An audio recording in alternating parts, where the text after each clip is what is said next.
Cheng from Taiwan, Carlo Biado from the Philippines, and I'm joined in the combox for this final. It's been a pleasure all week. All the way from Christchurch, New Zealand, Jason, the Kiwi Kane. G'day. Wonderful match here. We got Hsuan Kevin Cheng. He's a 798 on that Fargo. Carlo Biado from the Philippines is an 810. And yeah, Kevin Cheng won the lag.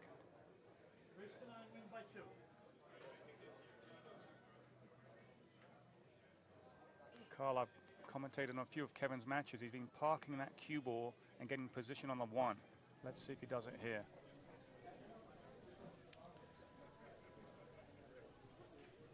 Let's have a look. Yep, as you said, controlling the cue ball lovely. Loses it a little bit towards right centre, but it's dry. Made two balls. Can see the one.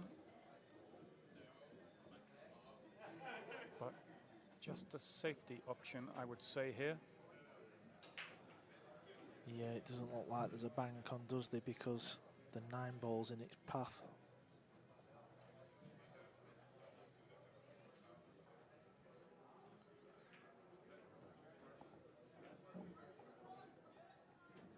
Both players well-deserved finalists in the inaugural WPA Players' Championships here at Grist Billiards, Las Vegas.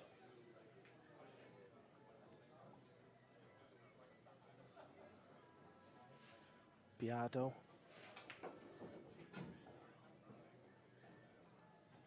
was in a tough match. Fair to say Chang Yulong didn't really show up, but he closed it out well. Nice shot here though. There you see all amateur pool players using the wall of balls there. Always try and look for a thick wall of balls. As you can see, he's got 3 to hide behind, so Biado will be kicking at this one. Well, throughout the tournament, I've seen Kevin Cheng playing those containing safeties. Fairly simple, nothing too fancy, but they're getting the job done.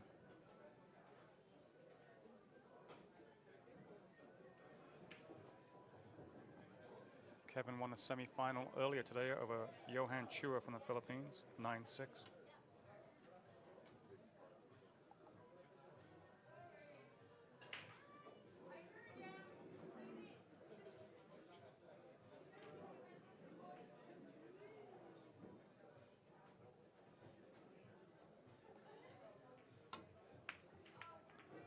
So makes a good hit.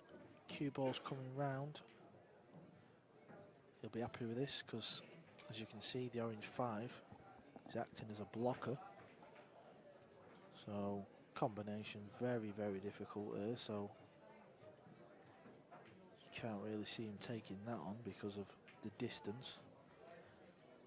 Many players might think that's an option, but I don't believe it is.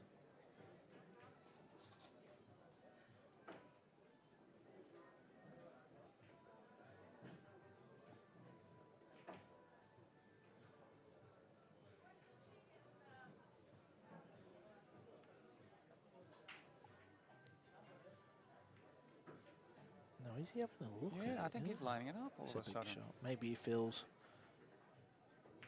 safety shot is very difficult, so don't get me wrong, I mean, this is very, very difficult. I think he'll have the 1 ball in the 2 ball pocket if he makes it. Whenever there's huge distance, makes the shot tenfold harder. Has to be said, he's hit it absolutely lovely. Beautiful. If you can combo like that, then why not take it off? And he played position for the 1. He knew where the 1 was going. He stopped the cue ball over there. Just lag this ball in on the 2. Wide open table here for Kevin. Yeah, that was it was a special shot. It was even more special in my eyes because I was always terrible at combos, so.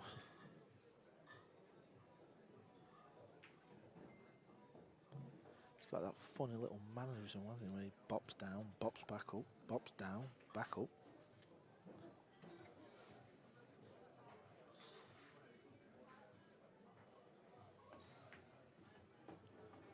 And this is well controlled as well.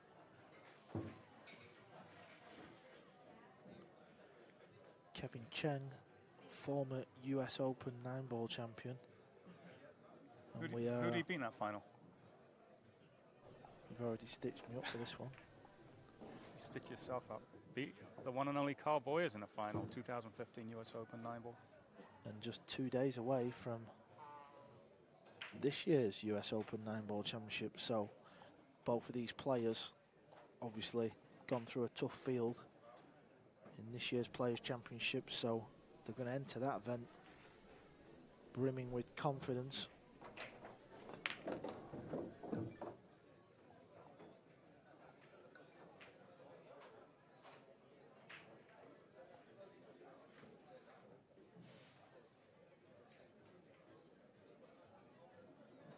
Shaking his head there, pointing where he wanted the cue ball to be.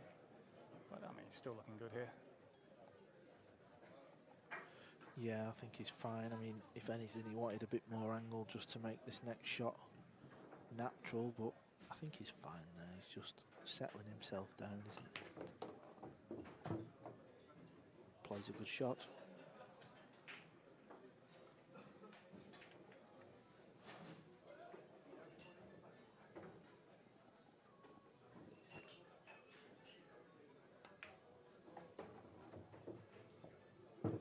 Well, he went for that aggressive combo and it paid off, Carl.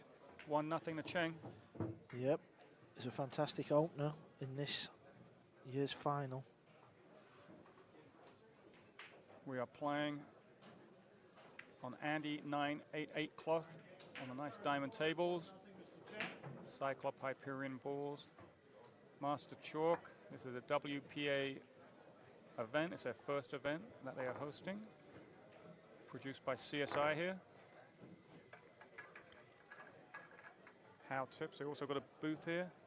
The new tips just came out on the market, I think. John Lehman, tournament director. As I mentioned earlier, he was in the 80s band. It was a lead singer and a heavy metal band. And that is actually not one of my made up stuff. I confirmed it with him. He was. Carl, you didn't know, the end of the last match, I did as Carl Boyers. Yeah, I did the last match as Carl Boyers, commentating. The last game wasn't good. What, you was trying to impersonate my accent? No, it was more of talking a little slower.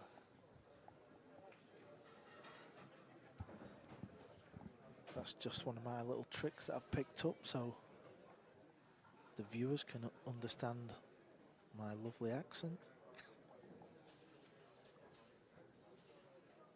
It makes sense, actually. Also brought to punditry, calling the colour of the ball because you can't see the numbers, so why not say the colour? Makes sense. Not everyone plays pool all the time, especially 9-ball. They might be playing 8-ball back in the pub or something.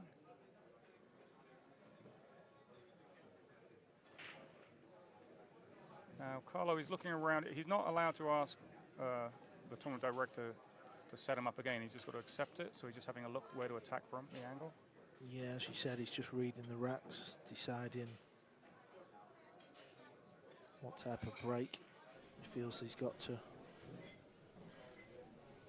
apply.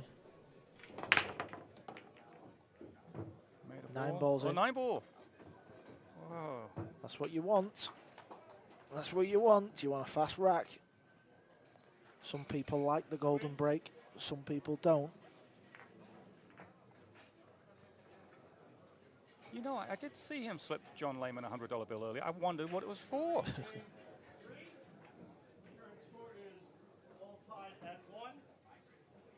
Carlo Biado from the Philippines, former golf caddy. He was a golf caddy turned pool player.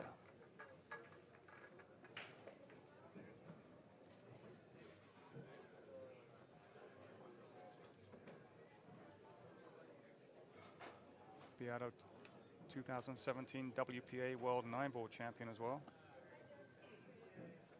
2018, he lost in a final of the World 9-ball to Joshua Filler from Germany. Back-to-back finals he got. Yeah, that's pretty strong, that has to be said.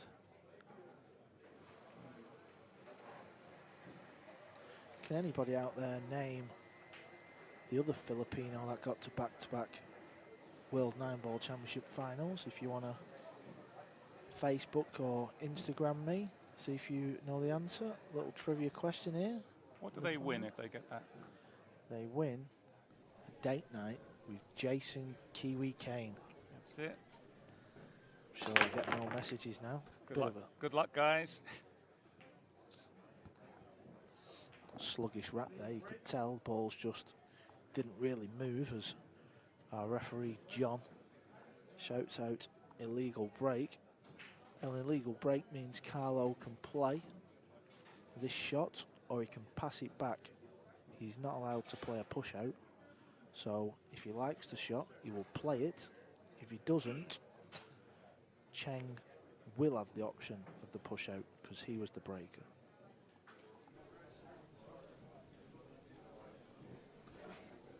You highly doubt he's going to pass it back. He's going to do something, isn't he? Well, you would think whenever you've got some form of open shot at the object ball, you'd be a brave man to pass it back, wouldn't you? Can make this ball, but it's very thin, and it's that type of shot where you've got to juice it up with loads of left-hand spin. So it needs to be needs to judge this well if he's taking on. I mean, you can see where he's aiming on the cue. It looks like he's going to have a dabble.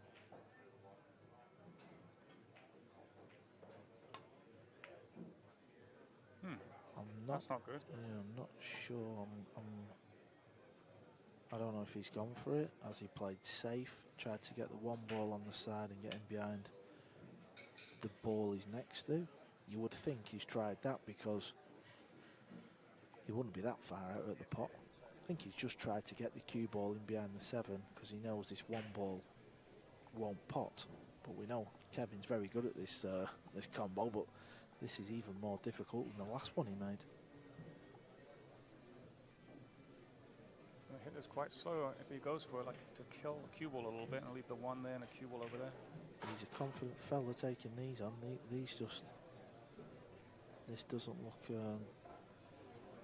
pretty at all for me. There you see, picking his point on the rail. Going to pretend the 4 ball's not there. So he's finding his aiming point and just trying to concentrate and sending that 1 into his aiming point. Oh, he's a farce. He's a farce of a man at that shot. He's making that shot look like a hanger. But then the last 2 shots he's played, honest to God, unbelievable.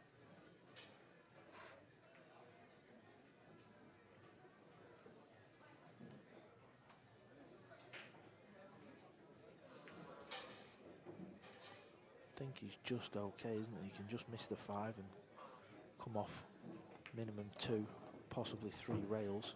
Want to get the angle to come back down for the 3 though. Yeah, that's shy of pace. That he wanted that another foot over, didn't he? So can he pinch a bit? He clearly can because he's walked down to where he wants the cue ball and he's pointing. That always gives you a little inkling that the player's got the angle. Kevin Cheng from Taiwan, another one of these Taiwanese players that hits the ball real sweet. Seems effortless when he cues.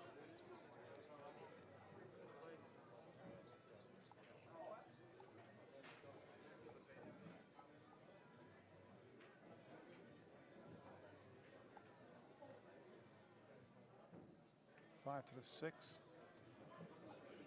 Little concern.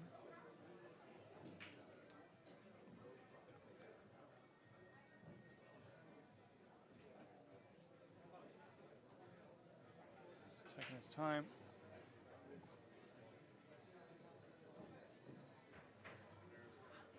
I think the big problem is the fact of where the 6 ball is. So he needs to get where he needs to get to on the 5 in order to get to the 6. This isn't the difficult shot. He's getting the cue ball exactly where he wants for this next shot now.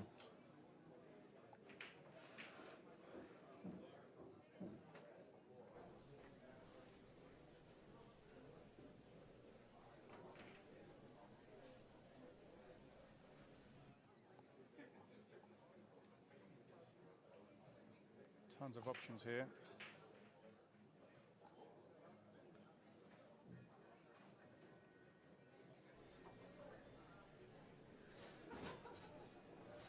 Spinning this in so he can play the 6 in the side. If he didn't get it, he's got the lock-up safety if he doesn't like it, the angle. Yeah, as you said, he could stop the cue ball right in behind the 9, but he'd have liked the cue ball a little bit further, but you think he'd have a go at this. It's not that brutal, is it? Yeah, he's lining it up to go for it. But as you said, he could just stop it dead, but that means he's letting his opponent back to the table. Plays it with right and spin. Wants cue ball to slow down. That's good enough. Good shot.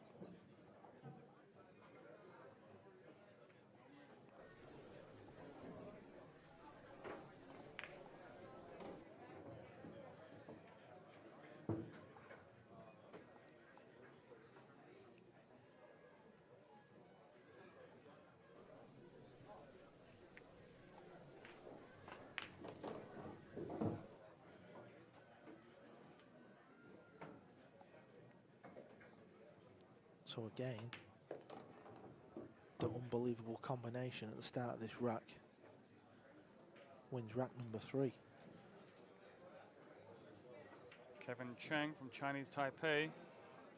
His Chinese Taipei name is Cheng Hsuan, but he's also called Kevin Cheng in the USA here, and he's okay with that. His little nickname, Kevin Cheng.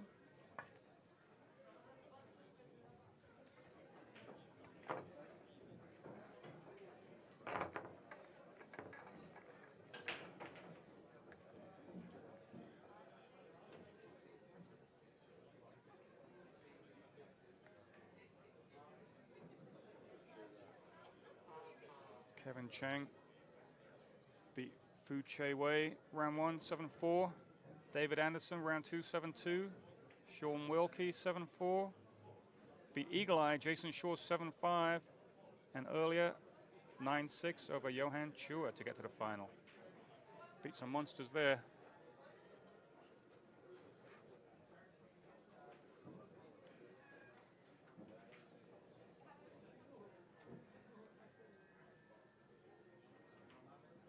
Wow, look who Carlo Biado beat. Ruben Bautista Escalar, round 1. Then Skylar Woodward, 7-5-2. Yang Ching Shun, 8-6. And then Van Boning. And earlier, Chang Yu Long. He's beaten everyone. Woodward, Van Boning, Biado. Well deserved to be in a final.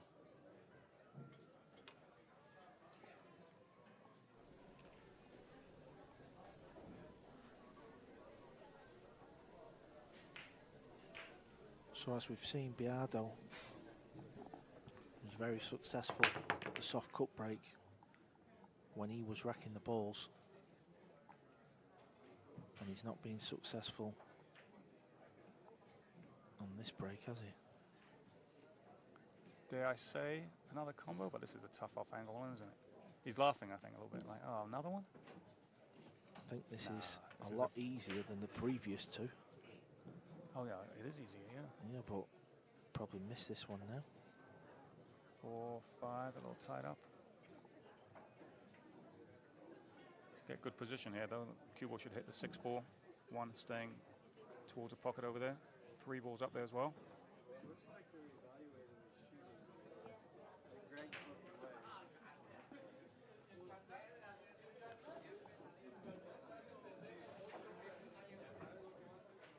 A lot of people in here. You hear noise in the background. Packed house.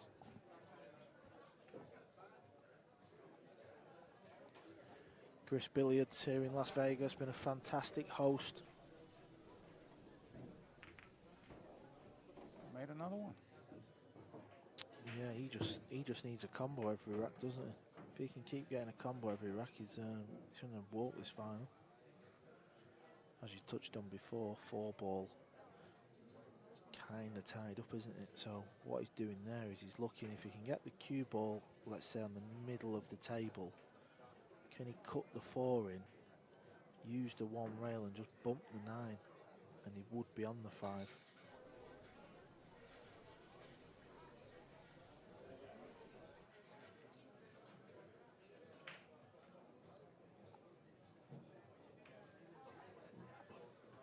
There's John giving him the bridge.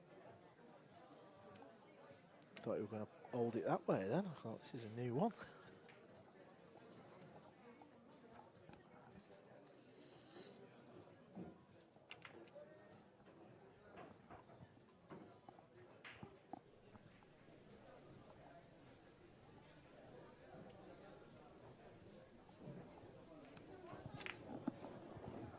So it's decision time.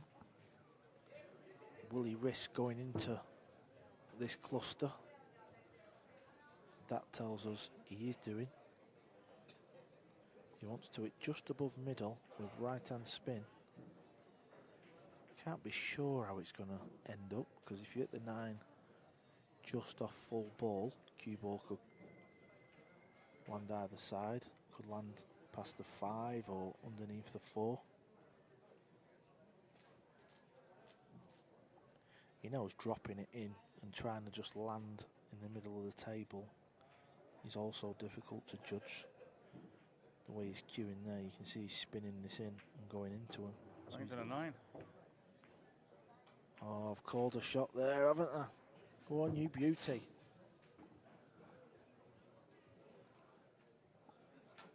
A spot of bother here, though. That was always the danger. If you don't hit that 9 full, it could creep over to the left.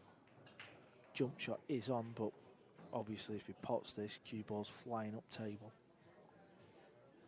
Kevin Cheng's first instinct early in that rack was to leave the cue ball in the middle of the table, the safer option. I bet he wished he did that now.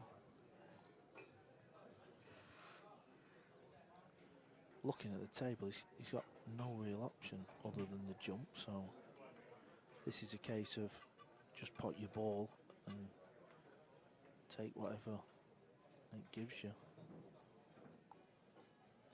Maybe you could pot this 4-ball, hit the top right hand jaw of the middle, come all the way back down table for the 5. That would be very juicy.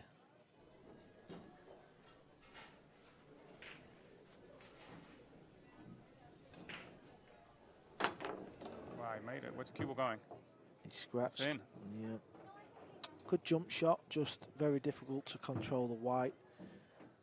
So a little bit unfortunate. Yeah, he's just pointing his cue in here. But just hit top side of the 9 and caused it to float past the 5, and hit it pretty good, didn't he? Just one of them things. You wouldn't really put it down as a bad shot, would you? Or would you? I would. I think you're a ruthless man. I think middle of the table would have been safer. He could also play a lock-up safety. Just punch the ball, 4-ball around behind a 5-9. Yep. I see what you're saying, partner. He gambled in a small window. Yeah, I see what you're saying, partner.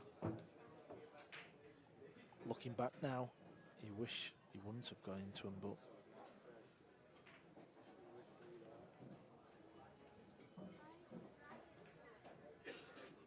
Biado looking good, wide open table here to tie the match.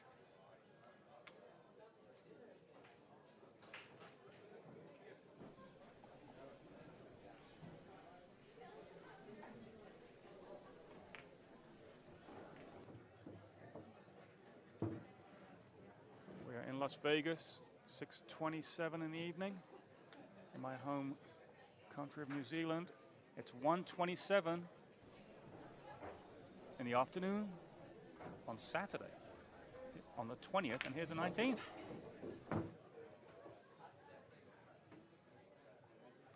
this is just a formality now.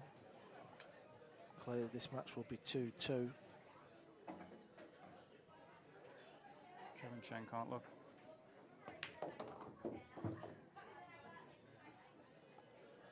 Don't forget, folks, it's a race to 9, win by 2.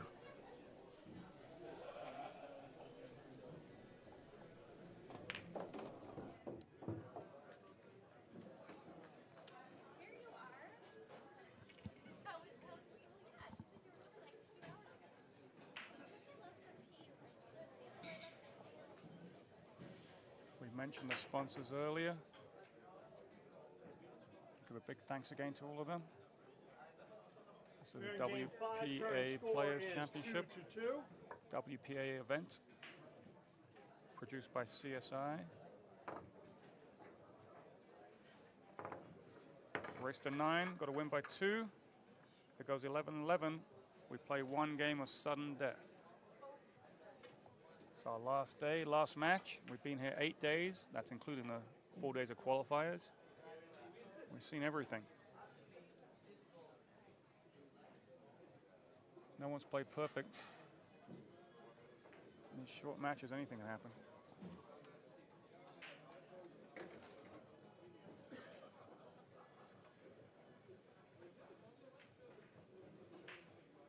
Yeah, just a quick look at those. Kevin Cheng just had a quick look. Likes them.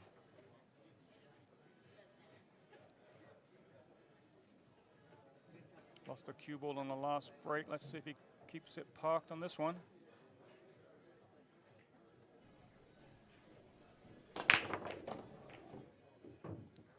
Made 9 balls moving, isn't it? 1 ball's tied up, but if you can see this full, you would think Biado's going to jail.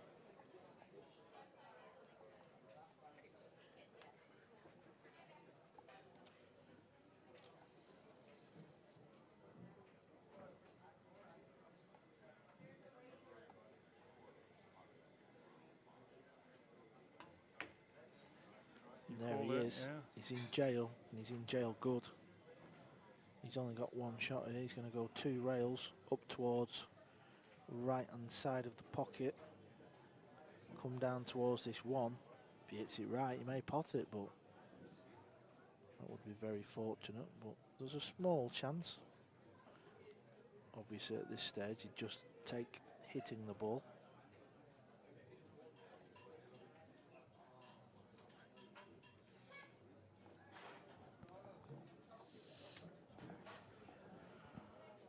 So, folks, he's not really playing a particular shot here. He knows if he hits it right, he could pot it, but you're asking a lot. He just wants to hit the one here, and hopefully it's his day. Hits it full. And kind of take that. I mean, I know he's got a shot on it, but at least it's on the rail. Kevin might miss this one in 24. 1 in 24. I mean, you do expect him to pot this, but with it being on the rail, you never know.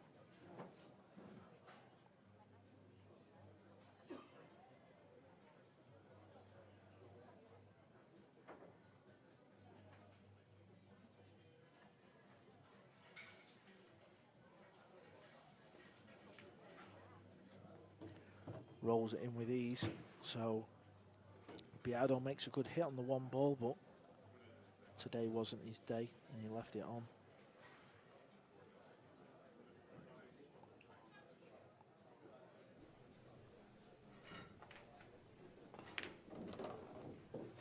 Hard enough? Side pocket? He hasn't.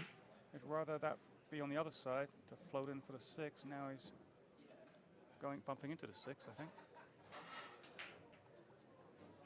Yeah, look at this angle.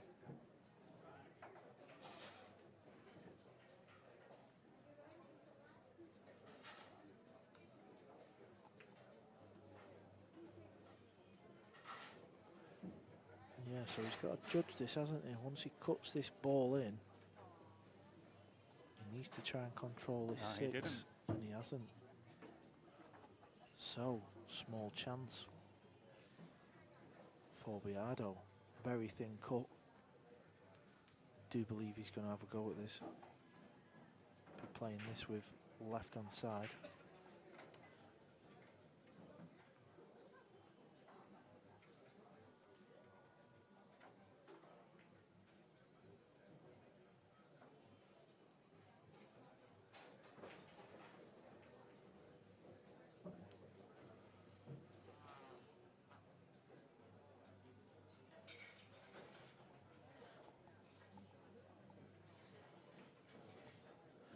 This kind of shot on a brand new TV table is even easier because it will slide in. But once the table's playing a bit more drier and worn, like your regular table in a billiard room, this shot becomes a lot harder.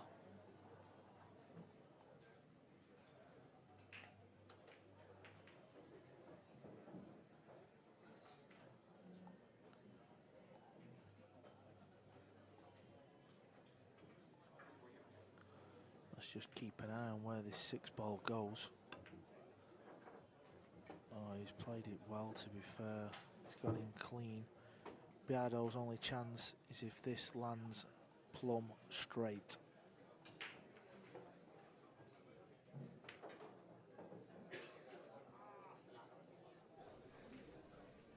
Yeah, you see it, Carl. It's a slight angle.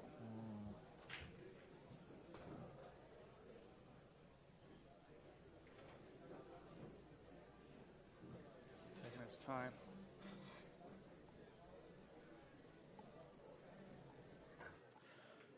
So he's got a small angle. Now he can play it a bit more off the rail. Doesn't have to go in the heart of the pocket. He will play this with delayed force follow to create even more angle. So watch where this 7-ball goes in.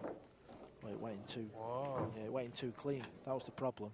He tried to cheat the pocket there to spin it over. So he potted the 7 in the wrong side of the pocket.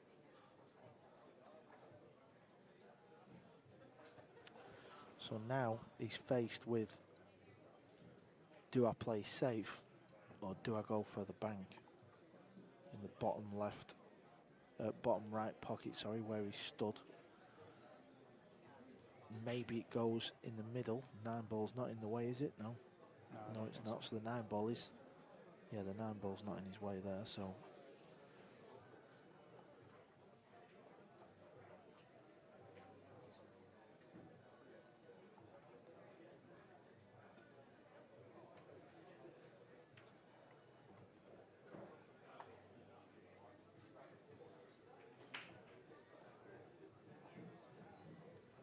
Very difficult shot this, but he's forced into it. It's not there. Very close though. That all started when he got out of line on that 4-ball in the side. Punched into the 6, made it much harder. It just started getting worse for him.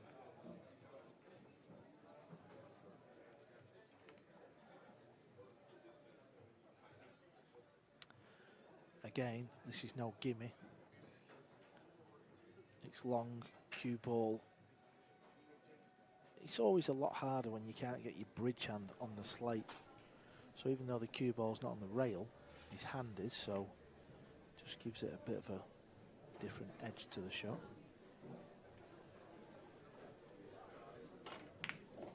Pots it as clean as you like. 2 rails, plumb on the 9.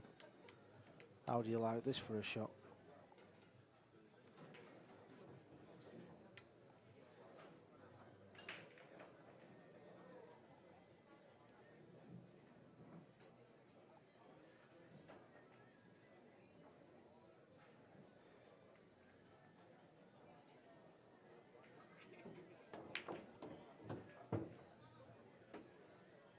Biado takes the lead, 3-2. 10,000 to the winner, 7,000 a second, and it's WPA Players Championship. Current score is 3-2 in favor of Mr. Biado. So Kevin Cheng had his opportunity in that rack, didn't it? Didn't take him. Biado takes the lead.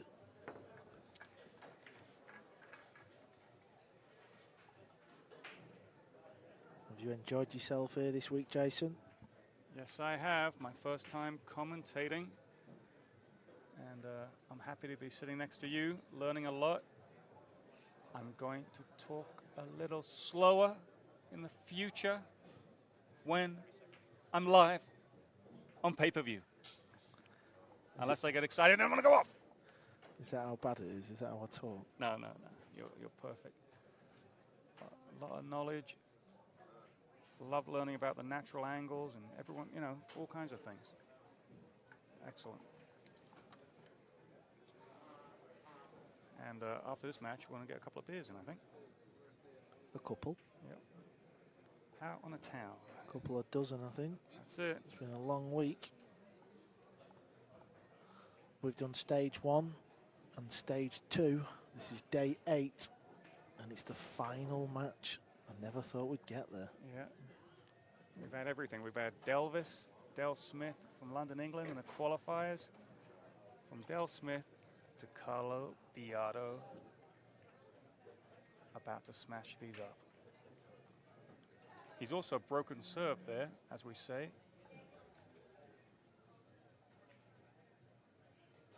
Kevin Cheng won the lag, but he's lost his serve now, losing that game.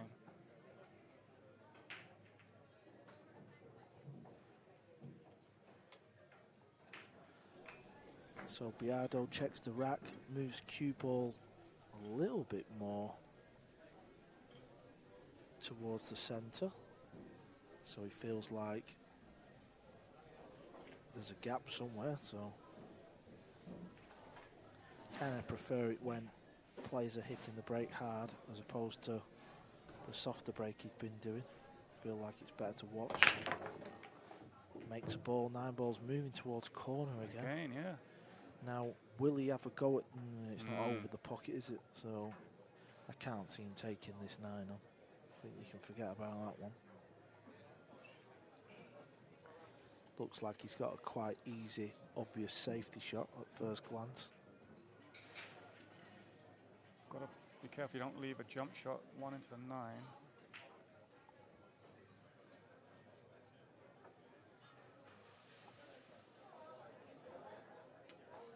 Play the cue ball behind a 4 instead. Is that safer? 2 rows, 3 rows behind a 4. Yeah, you can certainly get a good 1 ball, couldn't you? Yeah, get a better 1 ball away from the 9. Let's see what he does. Carlo will probably play something a bit more ingenious and put us all to shame. No, I think he went. No. Yeah, that was the kind of No, but obvious shot. I think it's popped out. I think. Needs cue ball to stop, doesn't he? Has he left the pot? He's flung he's flung his hand up in the air, didn't he, in disgust. Has he left the pot?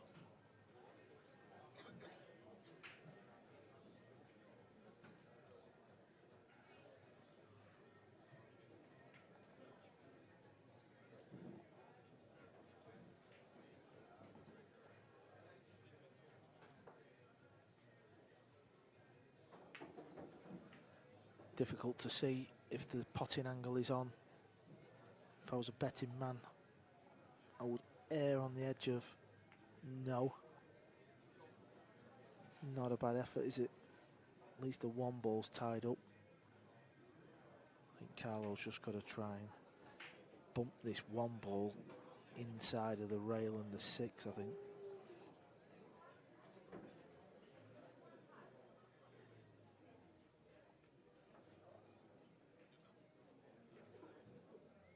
John Lehman standing there watching us hit.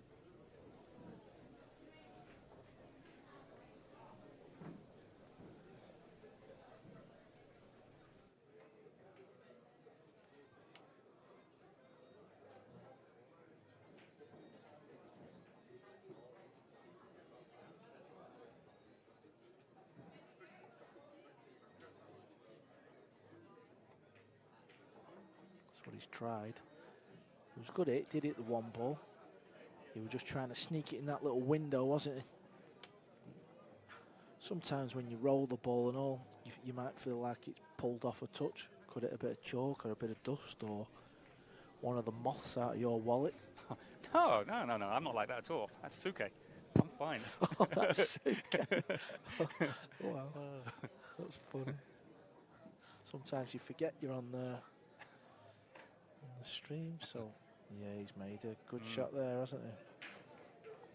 Very easy to hit this 1 ball off the top rail, so you know he's not going to just get down and whack it. He's going to, you would think he's going to go around top end of table, and what he's trying to do here is vision the cue ball coming off that top rail. There you see. He's just looking if he can get the cue ball to it a certain part of this yellow one. There you go. He's giving you a perfect guide. I'll shut up.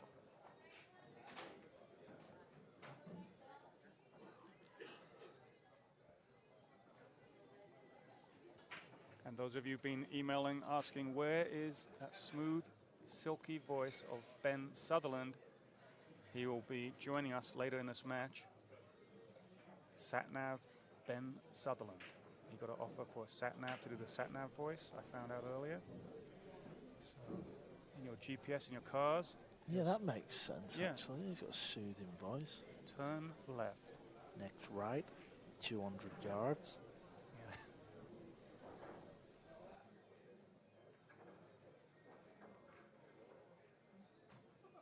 Where's this one going to go afterwards? Let's see.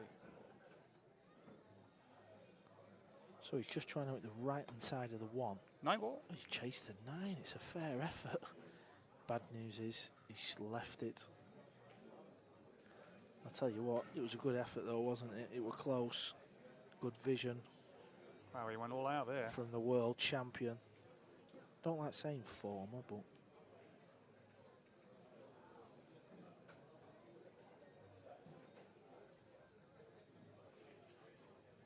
he wasn't a million miles away. Kevin Cheng often likes to swap over and use his left.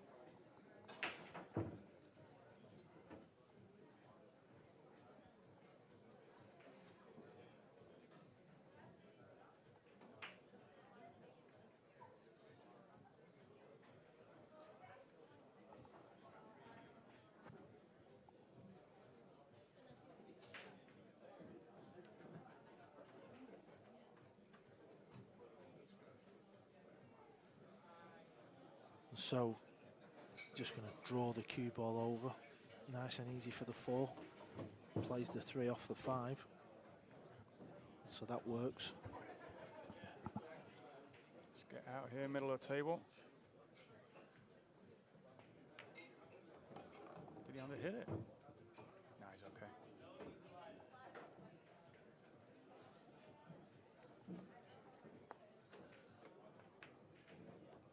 Wide open table. Put all the money you want. He's out here. Don't tie this match up.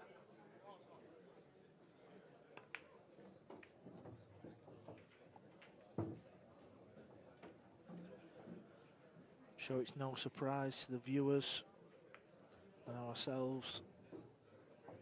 Our 2 finalists in the inaugural Players' Championships.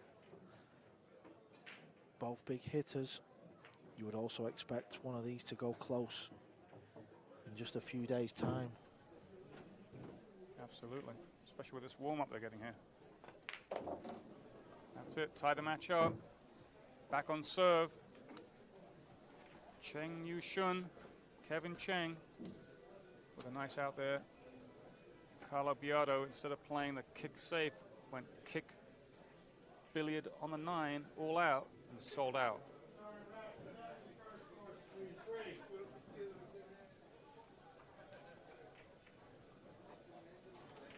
Looking around, a lot of former players from this tournament are all still here watching.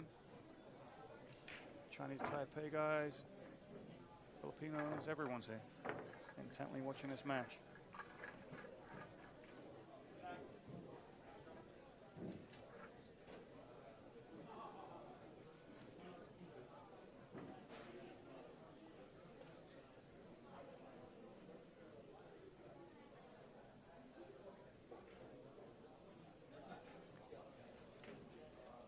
So the scores, he's tied 3-3.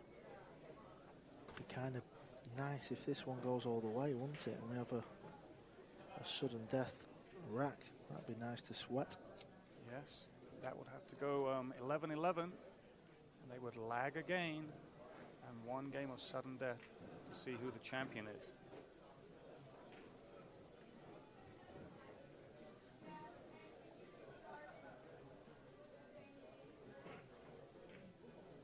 John's happy with that.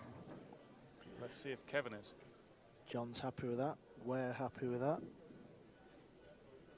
Kevin had just a quick look again. He doesn't look too much. He's like, oh, I'm okay with that. I think most of the time when somebody's racking the balls for you, kind of just get up and hit them as hard as you can. Just keep a good cue ball, yeah? Yeah.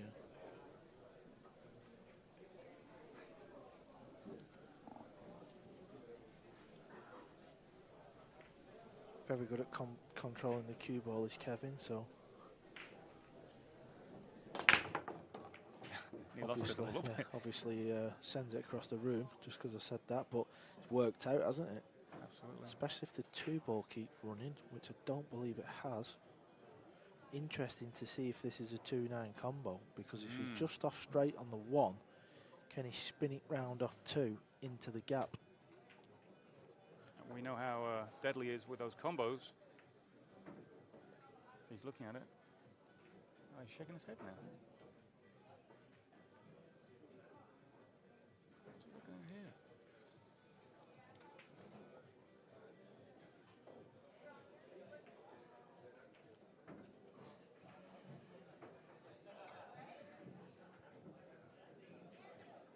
Can't have any angle then, that's what it must be.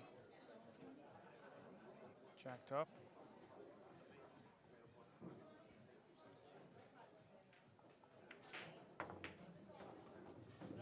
Cued that really good, made it look easy. Dead straight, pulled the cue ball back in a dead straight line. Is he playing a billiard carom? Maybe you can play the 9 combo and the billiard on the 4 at the same time. Yeah, it's not. Might be. It's not out of the equation, that one, is it?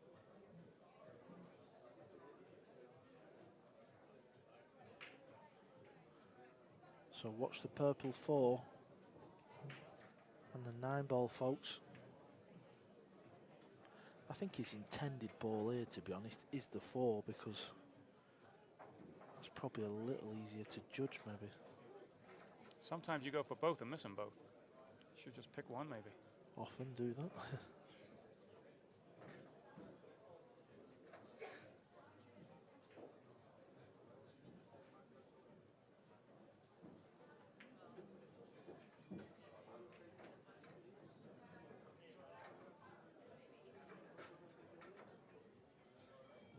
So watch the 4-ball and the 9-ball.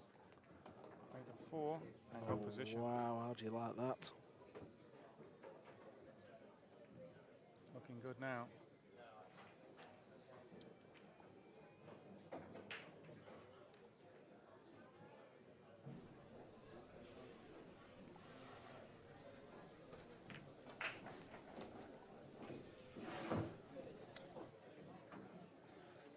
So he's played some nice shots so far in this final.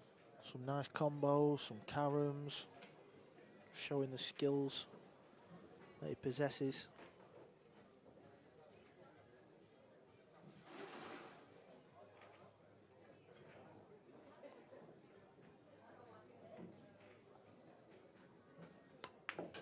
When you played him in that US Open, you played him in the hot seat and the final? That is correct, sir. Were they, I actually don't know, were they close matches at all or not? Not really. He ran a 4 or a 5-pack and then a 5 or a 6-pack in both matches. He was breaking a bit like Biado was, where he was soft breaking, and I just kind of watched him, really. But I remember missing like an 8-ball down the rail to maybe get back in the match a little bit, but it was a Kevin Cheng show. Didn't want to come back this far. What kind of angle he's got here? Yeah, he got into that, didn't he? So now he's going to have to find a little window in between pocket and 9-ball.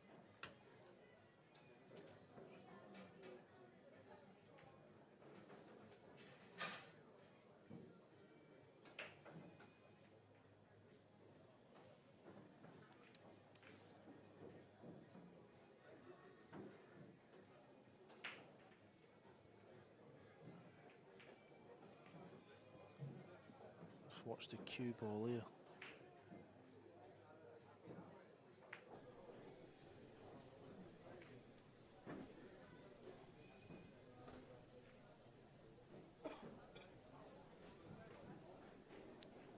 So we're approaching the hour mark and we've had 6 racks. It's fair to say Kevin Cheng's not the quickest player on tour. Yeah. Very methodical, likes to look at his shots, get himself ready for his shots. He's missed it. He's missed it by a long way. Is that cue ball going? If it doesn't go in, Biado's not going to be faced with an easy shot, but I'm sure he would have took this because we'd have thought he weren't getting back to the table. Yeah, what was looking like a simple out. Kevin Cheng got out of line, and now he's not on the table anymore. I fancy Biado for this as well.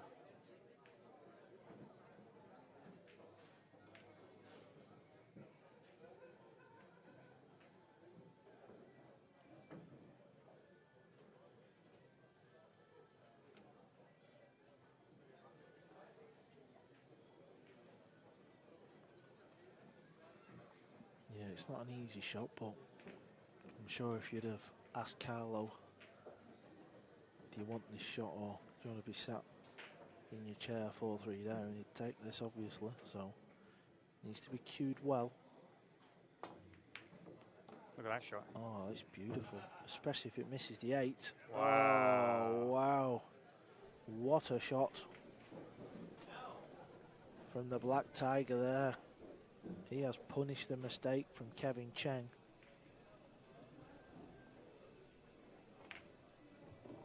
Yeah, I fancied him for that. He loves punishing people when they make mistakes. He's going to break his serve, I think, here as well, again.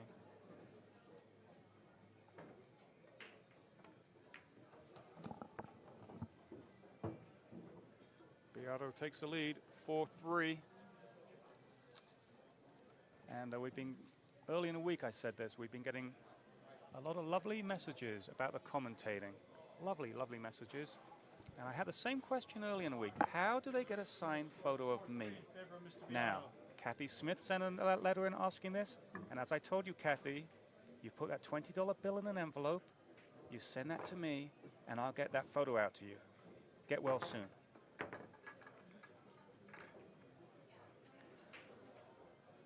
It's been an enjoyable week here at Grist Billiards.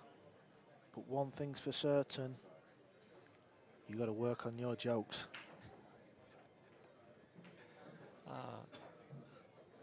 They just come out. I don't even think. I don't stay up to midnight thinking about these things. You missed some of them. You haven't been here for some of them. I might have to, because Ben Sutherland's coming in any minute now. I've got to unload all my jokes. Let me look at my back page of my book. Hold on a second. I didn't even use a Winston Churchill one yet. God, I'm waiting for certain moments in the game, and they're not happening. So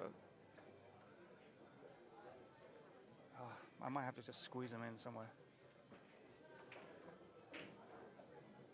I got notes here, look.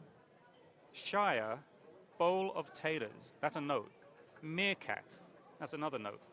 Mouse, cheese. These are my notes. October 29th, 1941. What is it? What does it mean? You'll find out.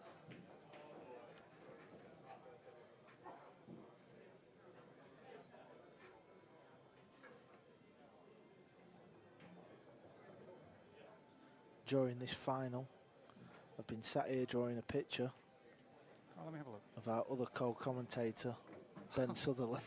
Look at that. Oh, I wish we need like a handheld to show you. And I've tried to copycat the attire he's wearing. Ben Sutherland has come with vest, tie. He looks like the guy at the airport with a sign with your name on it. Here's Biado. Switching sides, I think. This time I don't think he was over there before. He saw something. Maybe a little gap or something that works to his advantage from this side of the table. That 9-ball's been moving as well.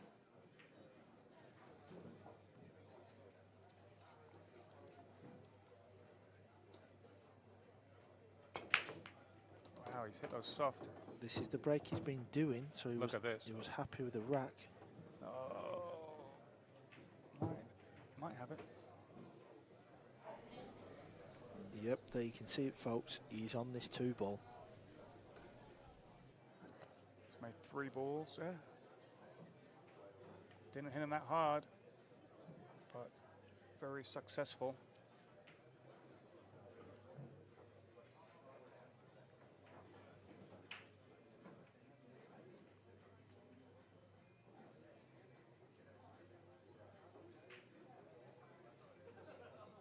That was the break he's been doing all along when he's been racking the balls himself. And it's a very effective break shot. If you're wondering why he's not been doing that in the last couple of matches, it's because he's been looking at how the balls sit when the referee sets them up. Sometimes they don't look like the correct gap is in the right position, but I'm not going to bore you too much with that type of talk. Carl, I've only got 2 more games and Ben's going to take over. This is going to be it. It's an emotional time here in the booth. I'll be watching from the bar. I'm jealous.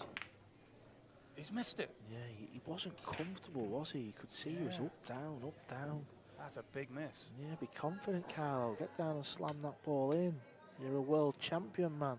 I didn't think I would miss that.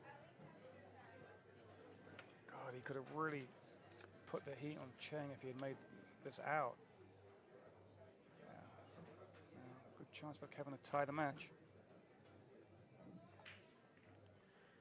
It's easy sat watching and it's easy sat here, so you just get the sense this match is going all the way, don't you? Would be a fitting way to end.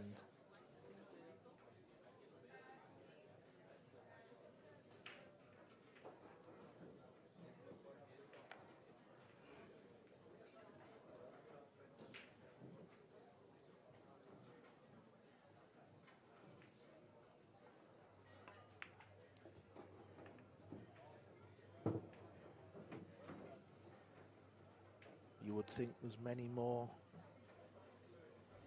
twists and turns left in this match.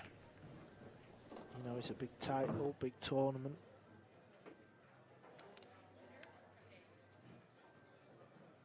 That $10,000 doesn't hurt either.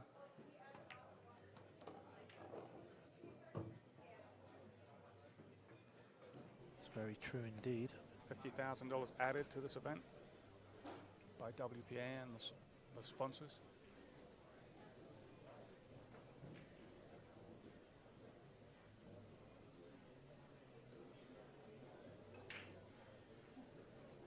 He's laughing. Having a laugh. He's obviously landed not great on it, but I'm sure he can manufacture something to get down table. Look at this. Speed's a little bit high, isn't it?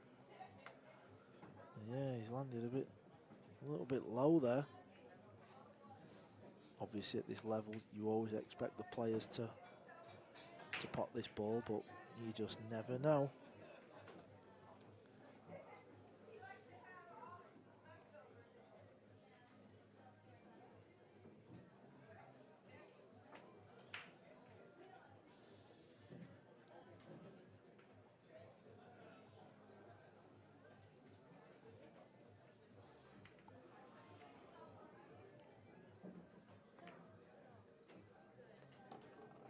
And he's made it.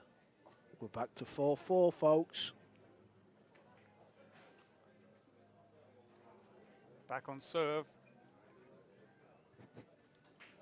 Kevin Cheng to break the next game. 4-4. One more game for me. And then the smooth-talking Ben Sutherland will come back in the box. Carl Boyers, the Beast of Blackpool, will be staying with you.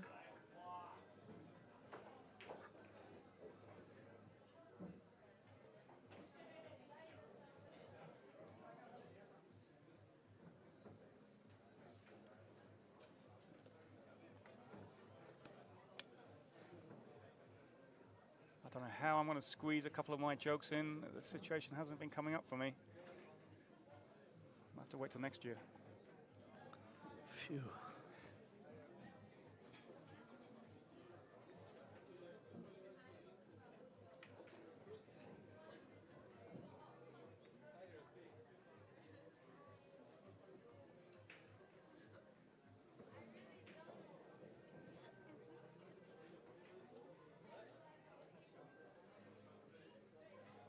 John Lehman taking his time.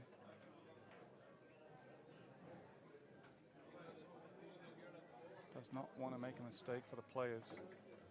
It's not easy getting all the balls tight. Even the players can't do it. Yeah, and as you said, it's, you know, it's the final. It's a big match. There's a lot of money at stake. Big title. He doesn't want to give the guys a bad rap, does he? No, it's actually a lot of pressure on him. See the cue ball here. It was the best of times. It was the worst of times. Oh, I've been waiting for that one. Oh, thank God. Thank you, Kevin Cheng. All week. I was a little delayed getting it out, but I got there in the end. Ball in hand for Biado. That was Charles Dickens, by the way, Tale of Two Cities. Now, Carl, he's got to be out here. Well, I mean, it's not just I know what you're saying, but it's not just a case of, oh, well, he's out. I mean, let's just give him the rack then. Well, Strickland would. Let's look for the problems. Well, 2 to the 3, maybe 5 as well. 3 to the 5. See, now you're seeing the problems, aren't you? Wow, pundit, mate. That's what we do. Yeah, you would think 2 to 3, 3 to 5. 1 to 2 is easy, but can he get on the kind of right side of the 2 to make getting on the right side of the 3? I think he can just roll this in. Probably just kind of roll this in a little bit further. Or can he spin this in and come below the 8? We're just begging here, folks, aren't we?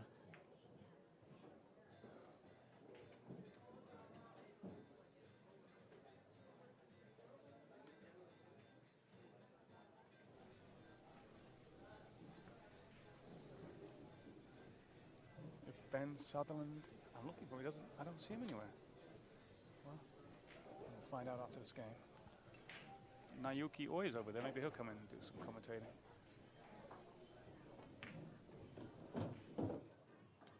Oh, a little out of line here. Yeah, it's probably a good place to be though, because after potting this, you can play 2 rails and play the orange 5 in the left middle.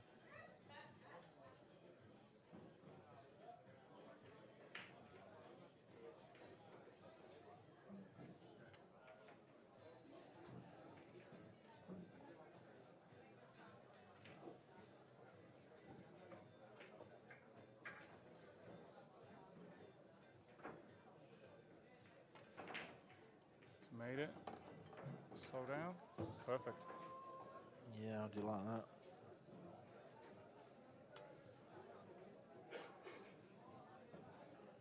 These 4 balls to take back the lead.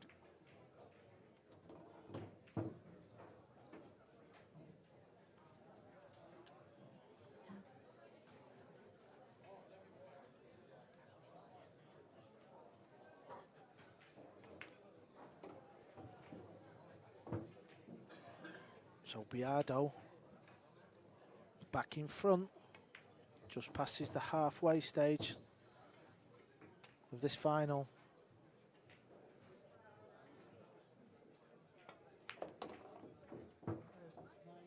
Five for Biado. Give us a song.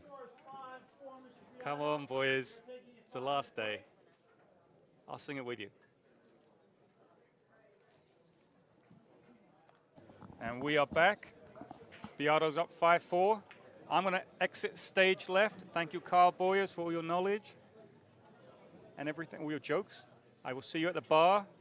And in comes the lean, mean, potting machine, Ben Sutherland. Great job. Sutherland.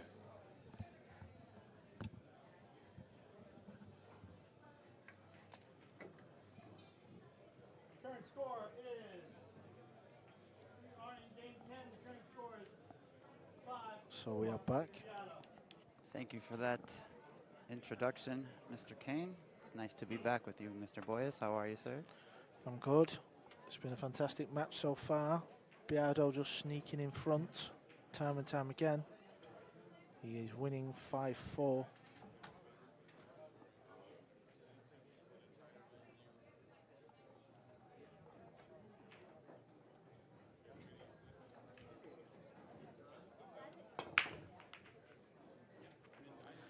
Tries the soft break, doesn't work, leaves a shot. And Biado came up dry on rack number 10 on the break. Kevin Cheng with a nice open starting shot on the 1 ball. Getting down for the 2 ball, a little bit of a task. We do have some traffic down table.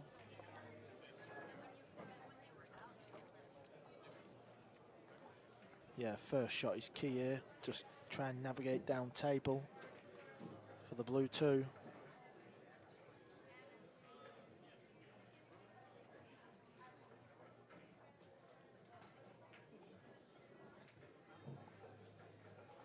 Sounded like you and Jason were having some fun with this match so far. Yeah, we trying to lighten the mood for this final match.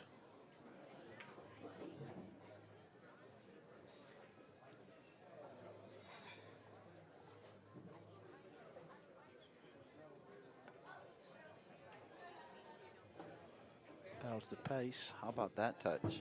Yeah, that's real good, isn't it? Has to be said. That was beautiful. Steered the cue ball nicely into that window between the 3 and 9.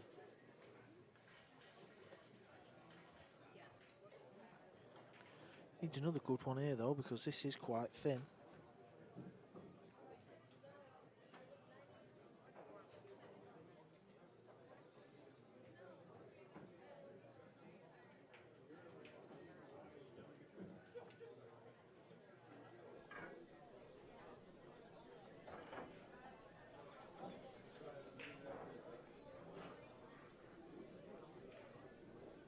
You get a good side angle view of the new Cyclop Hyperion 9 ball.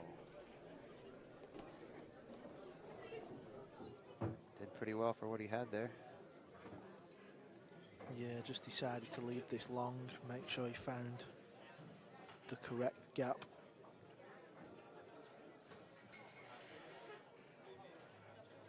I think Cheng can just run this forward with some top spin. Maybe a touch of top inside and avoid the 7. He could also elect to draw underneath the 6, spin out 2 rails just like that. He hit that very nicely.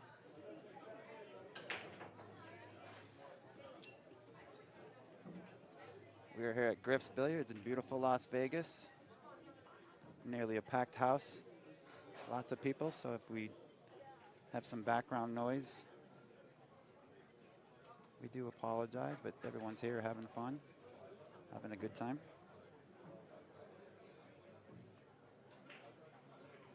Me and Jason were saying, Ben, that this match has just got that air of it's going to go hill about it. That would be one exciting way to end this, wouldn't it? Yeah, it'd be, it would. This is a $2,500 match. Second place wins himself a healthy $7,500. First place is $10,000. So a $2,500 difference between the 2 payouts.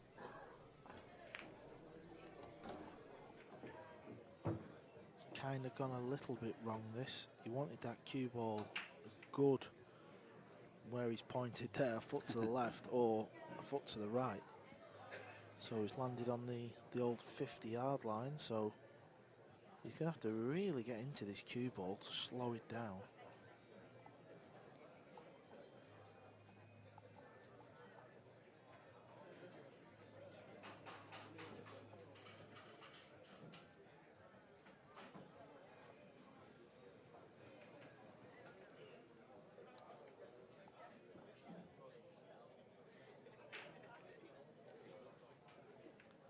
Might have to play this with loads of left check, so when it hits the bottom rail, might even be able to screw into this, you know. You know, we've seen it many a time, this angle, very deceiving. Can he draw the life out of this 6 ball in it, side bottom left rail, or does he have to check this up? Is he going round the table? Your guess is as good as mine, Carl. Is he rolling it in? He's going round. Yeah, never felt the angle were really there though, looking at the view we had. Turning into a big wrap now, because he had a good chance. And now he's forced with, well, it's a very tricky safety shot. Obviously the bank's kind of on, but it's not just a case of banking the ball. You've got to get on the 8 ball. In doing so, he'll hit this firm with a bit of left, so it's the bottom rail, side rail, and spins up table.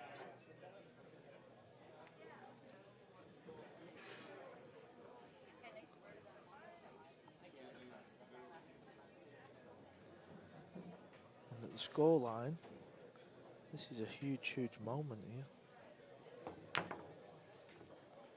And he's rattled it. Did he get away with it? Did he get lucky? I don't believe he has done. I think he's left enough of that 7 ball for Carlo to. Oh, I don't know. Usually you would hold your hand up, wouldn't you? But because he didn't, I just felt like he'd left it. But I don't know. Might have gotten a little fortunate. Carlo not looking extremely thrilled about the situation. That's a huge, huge roll if he's got away with this, but that's not to say he's going to win the rack yet, so we'll just have to be a bit patient at the moment.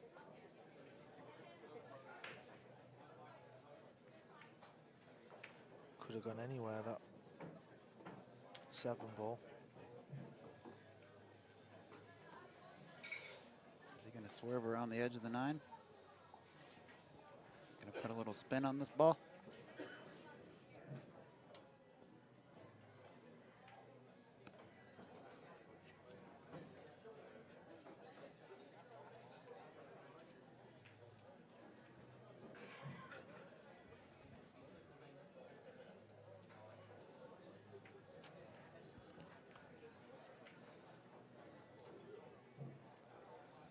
Quite rightly so, he's taking his time. And he's got to swerve it a little bit, so you've got to try and get this swerve to kick in at around the 9 ball. You don't want it to swerve too soon.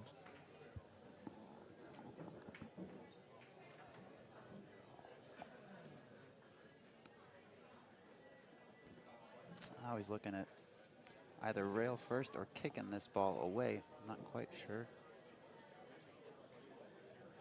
Could go ahead. I was just going to say, this is where I like the shot clock implemented, because I mean he's taking 2 or 3 minutes in. There's only a couple of shots you can play, so it's like, you know what I mean? Yeah. I'm not saying I wouldn't take this long. I probably would, but there's no real need, is there? No. Because you're either going to swerve it or go rail first. So make your mind up and shoot the shot, you know. No, but you see what I mean? Yeah, I hear you, exactly. I know what you're saying. That shot clock adds a little element of suspense. Yeah, I mean, at the end of the day, just as a viewer, it's a bit tedious, isn't it? He's going rail first, so watch this one, folks. This is very tough to control. I'm not sure if the scratch is on either. Oh, it just flicked the 8. It was going towards the pocket, so it's a great shot. Needs another good one, though.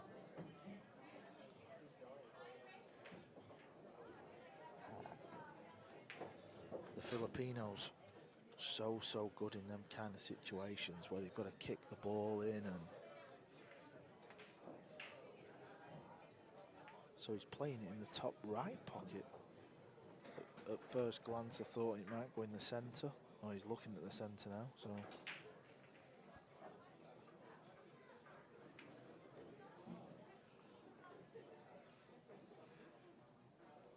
A little bit of a tight angle coming in from the side like this.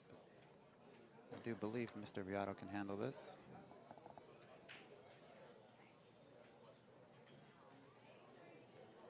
He will know the importance of this shot, though.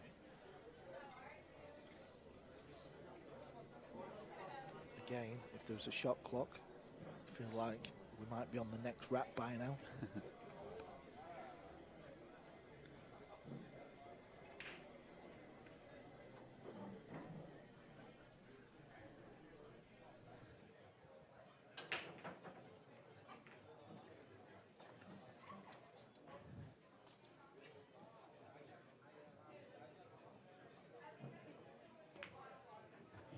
made it. So that's a good shot. Would love to be straight on this 9. Any kind of angle on this, and it can be missed. Dead straight, kind of unmissable.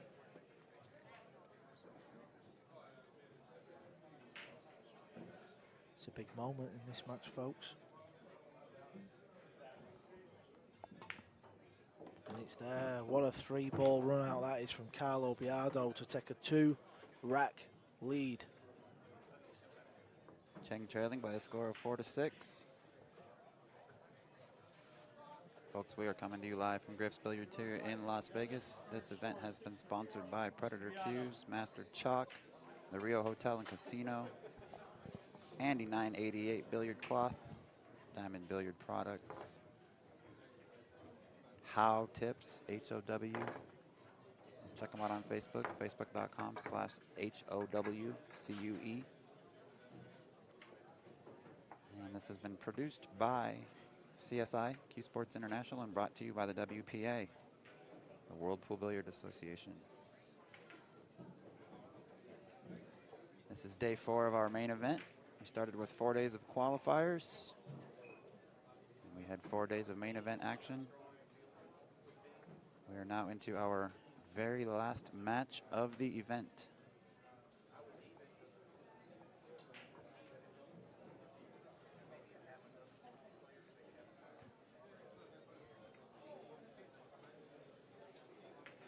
Mr. John Lehman handling the reffing and racking duties on our feature table here.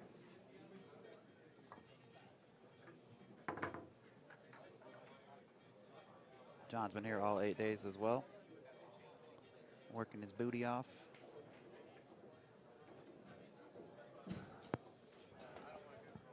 Yeah, John, tournament director, referee, taxi driver.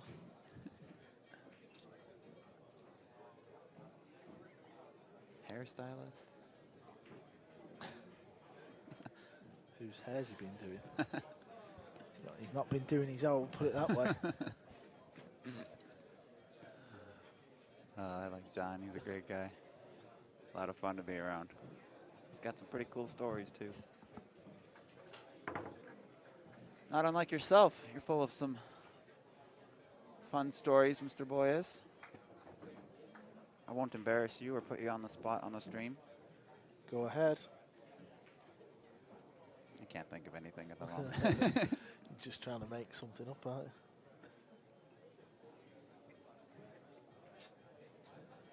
So John's taking his time on this rack. I think John needs to be put on a shot clock. Oh, Carl, you're brutal. Well, I'm going to time him on the next one, I've decided.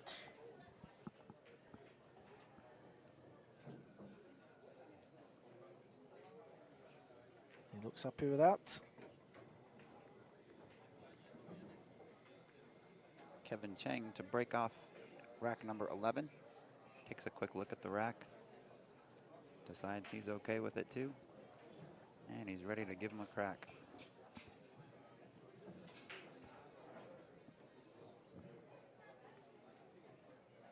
Watch the 8-ball. 8-ball went high, nothing falls. And he's got a shot at the 1-ball. Hampered queuing with the red 3. So it's not a complete hanger.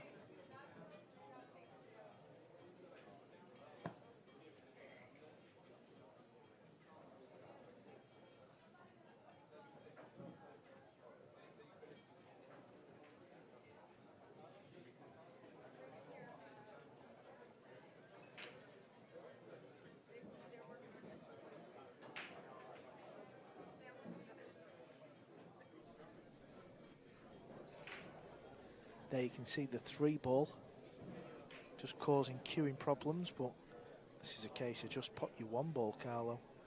2 balls over on the side rail, so naturally going over. Makes a good pot. He'd love an angle here as well. Wow, how do you like that? That looks pretty good to me. That's perfect. 3 to 4 ball might be interesting because it doesn't look like the 4 goes past the 8 or past the 9, so You may see that 4 ball played to the lower left, possibly the left middle pocket. Kind of all depends on where he lands on this 3 ball.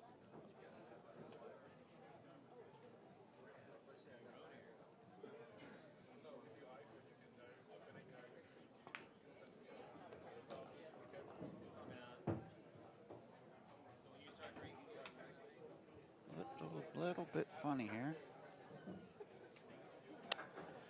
yeah.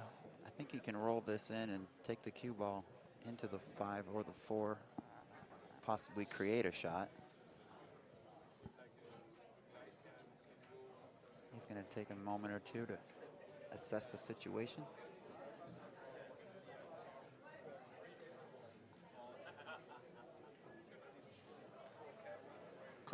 Carlo leading right now 6-4 in this race to 9. This is a win by 2 format.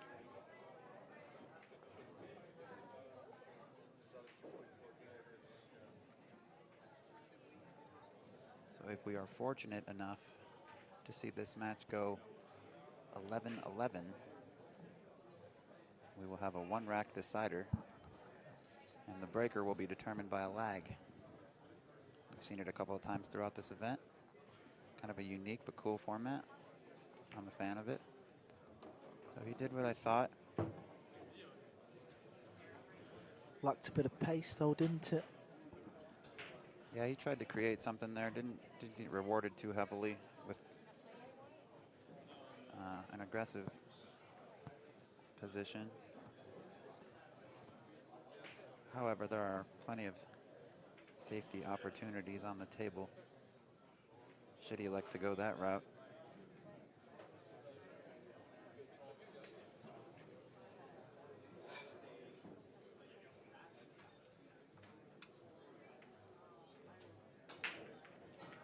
Looked as though he was addressing the bank shot on the side there for a moment.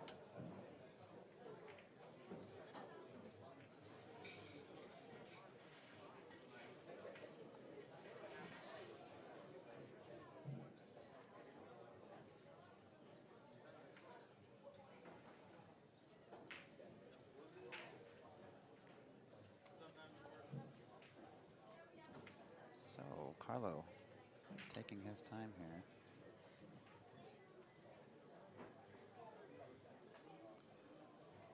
Trying to figure out just the right way to play this 4.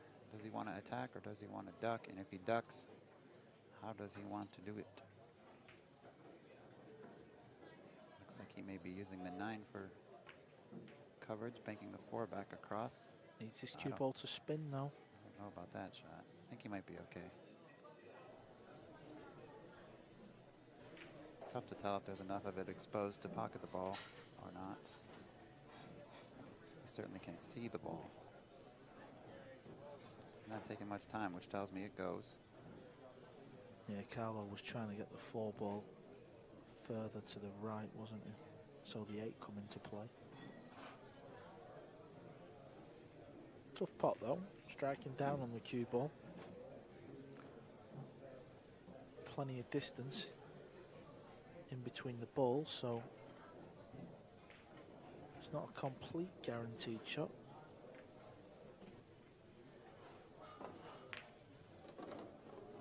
Cued it well though, and look where it's landed. Not ideal. You can see he's awkwardly cueing.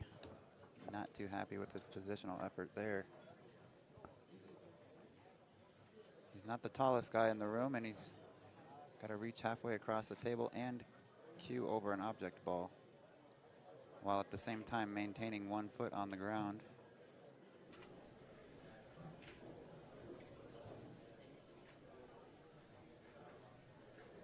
Yeah, as you said, I don't think he's going to try and get too giddy about it. Yeah, not a bad option really. Many a player would maybe try and pot that ball hard and pull it back a foot or 2. sensible play because he knew he was guaranteed the pot that way, so he's relying on this bank. Cue ball looks in a pretty good spot for the bank, so there you see. Very nicely done.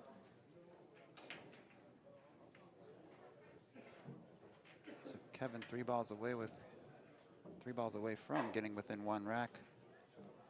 He will be breaking in rack number 12. So barring a major mental error,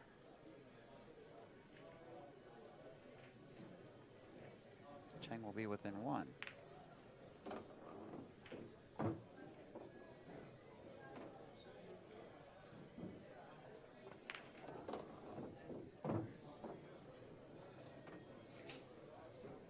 Scores at 6-5.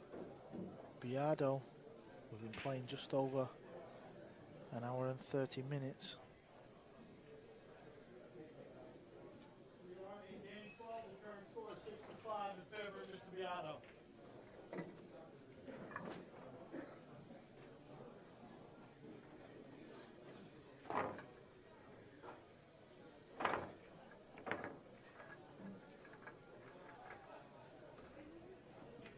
So Carl, what is your favorite moment in pool history?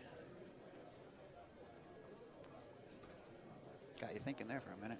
There's probably been a lot of good ones. Doesn't even necessarily have to be with you involved.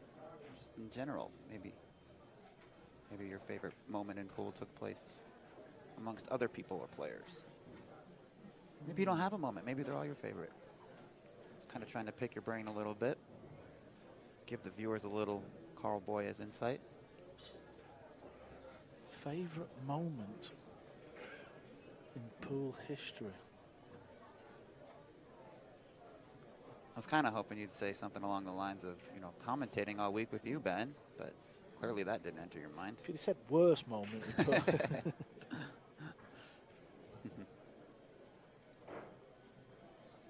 I would imagine a world championship is, I mean, does it get much better than that? Yeah, I'm just trying to think outside the box though. Oh, you can keep pondering that if you'd like. If not, I think I would have to go for the rack at 12-all in the World Final against Niels. I made a bit of a mess of the finish. And the last shot I had to flick the 8 out. If I don't flick it out, I've lost. And I flicked it perfect. Maybe that. very cool. I also like drilling her live on Sky in the Moscone. That was pretty cool.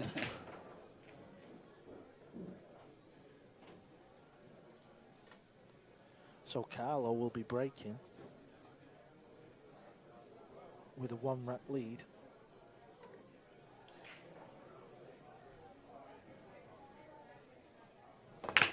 I've got a trivia question in regards to what we were just discussing. So the last 2 breaks, it has to be said, not very good racks from our referee, John Lyman. And he's left the world here for Carlo. Going back to that match with you and Niels, where you won 13-12. You probably know the answer to this, but what was the deficit that you had to overcome in that match? I know the answer. The deficit I had to come. No, he had to come. He was down, not me. How did I word that? Did I say you? Yeah. Niels was down 11-5. No, I don't. Was he? I don't think he was down that much. I think he was down 10-6. Is he 11-5 down?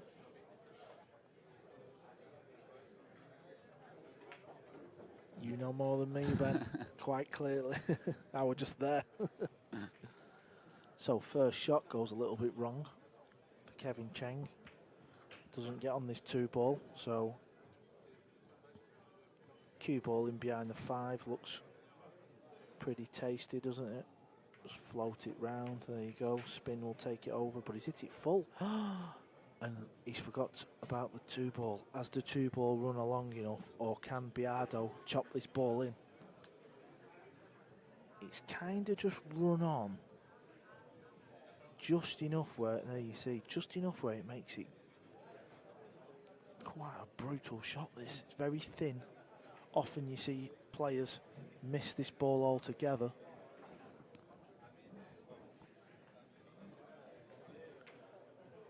But again, it's another huge moment in this final.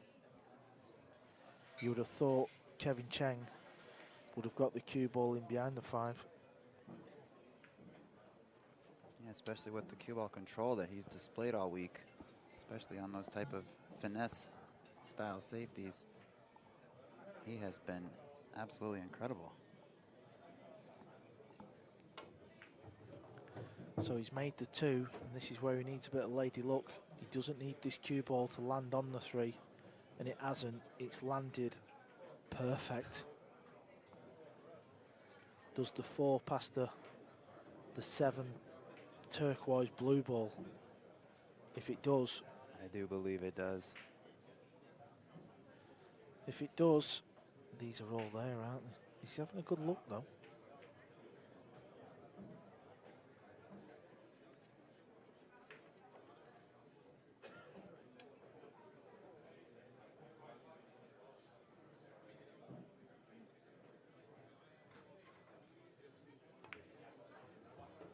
So if it is tight, you want to be dead straight on this ball. Obviously where the 5 is, he can just stop the cue ball dead. He doesn't have to do anything crazy with it.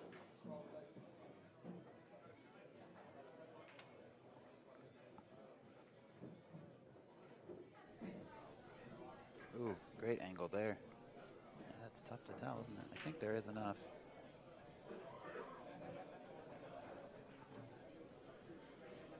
Does look like there's a gap, but it must be tight. He's milked it. Do you know that saying? He milked it. Milked? Milked? Milked it. Yeah, you know. We speak the same language, pal. We do.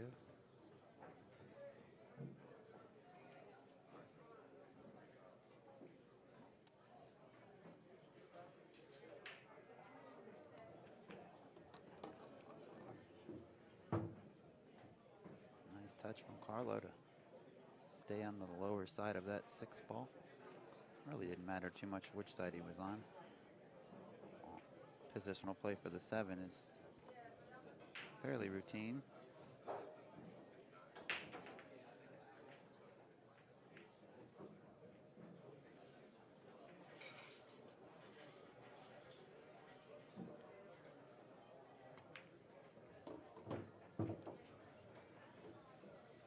Carlo's looking really good here in rack number 12. Yeah, just centre of the table with the cue ball now. Even a little bit higher works. And he's got a couple of options to get on. Yeah, so he's going a little bit higher because he wants to spin this round off 2 rails. Bring the cue ball right down near that Andy Cloth logo. As you said, it's just about to hit. Right in the middle of it. Yeah, good spot. Nicely done by Carlo Biado. Takes rack number 12 and a 7-5 lead over Kevin Cheng. We are racing to 9. This is an alternate break format, as you can see. And rack number 13, the score is currently 7-5 to Biado. I do have Mr. John Lehman handling the reffing and racking duties for our feature final match.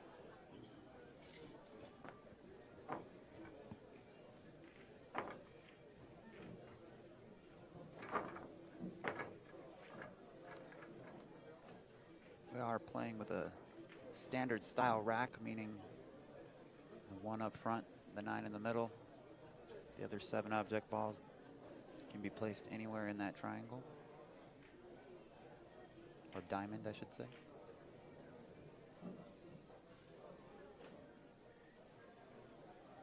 There's also a 3-point rule on the break.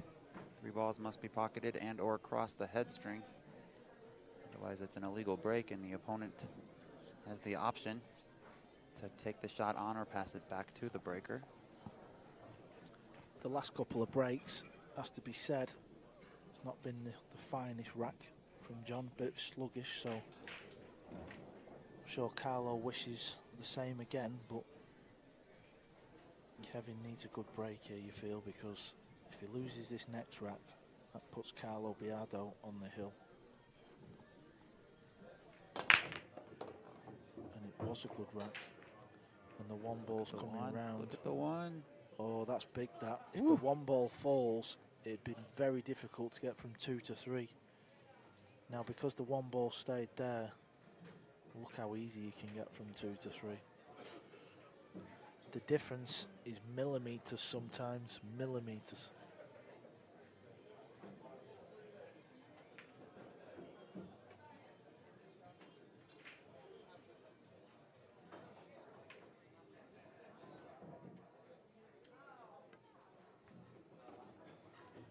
But as I've said that, has he slightly overrun it? So he's going to have to top this ball in with high right. Because he needs to get over towards this 4, doesn't he? Just a bit lower than the 4 would be nice. Yeah, you see him point there where he ideally would have liked to have landed. Now he's on the wrong side.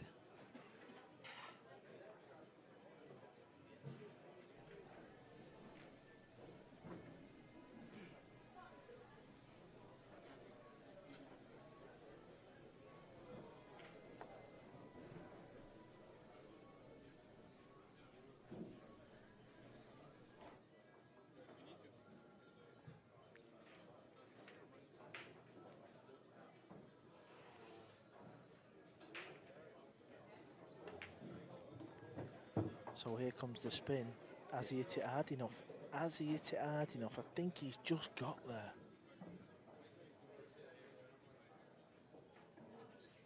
I think he's got just enough. Cue ball's going to be hit with a little bit of pace.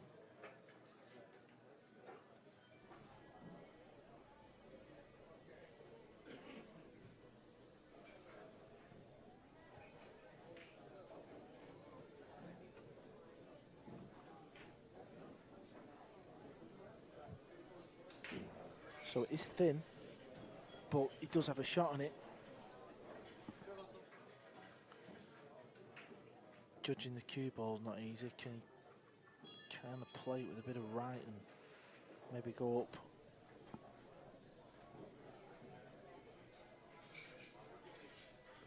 Try to avoid the 9, but avoid the scratch up in the upper left as well. Yeah, he's played it with slow drag. Oh, he's killed that really well, to be fair. That looked a lot thinner. These Taiwanese players, they just play them shots, they get so much out of the cue ball.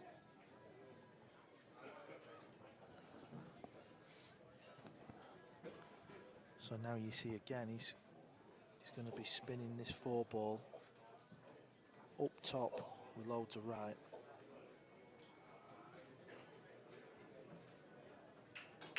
This is not a fun shot for the cheese. No, but it's a type of shot where, again, they're very good at this type of shot.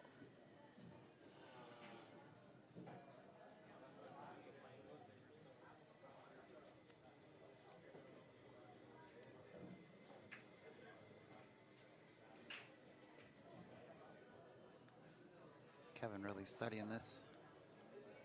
Kind of tough to tell what he's looking at from this angle. Is he looking? He's not looking at the middle, is it? That's what I thought too. I think that's too tight for the middle, is it? It's got to be. He must just be looking at his aiming point. I don't know. It looks like he's loading up with inside. And he's missed it. Undercut it quite bad and hung it. Yeah, he's missed it. It was never easy.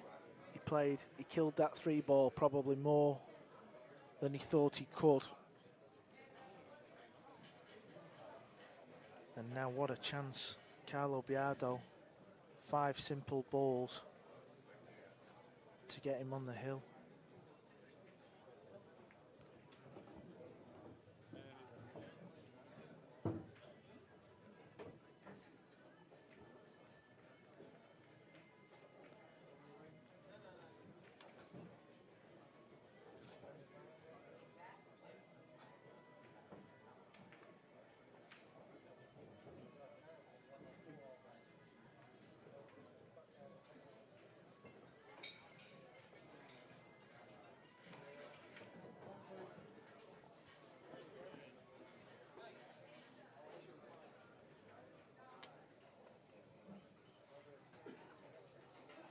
Carlo with a couple of options here. I imagine he'll just run forward one, possibly two rails. He's played the 7 to the upper left. Oh, he went 3. He's going to play the 7 to the upper right. Look at the cue ball.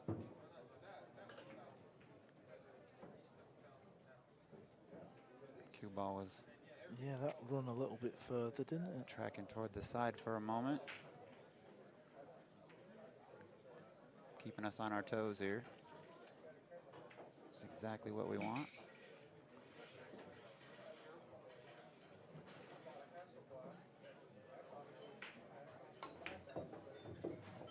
Navigated that well off a couple of rails. This looks pretty good.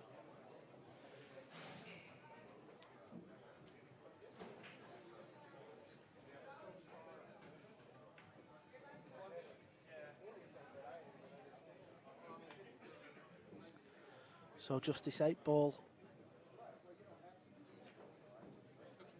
and the 9 ball to put Biado on the hill.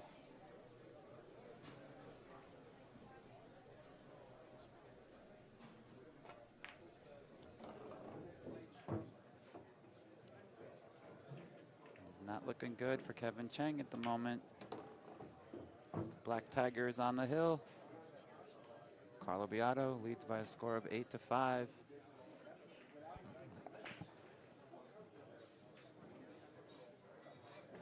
We are racing to 9, win by 2.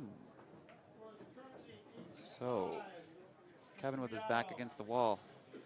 He needs them all from here. Mr. Biado is on the hill and breaking.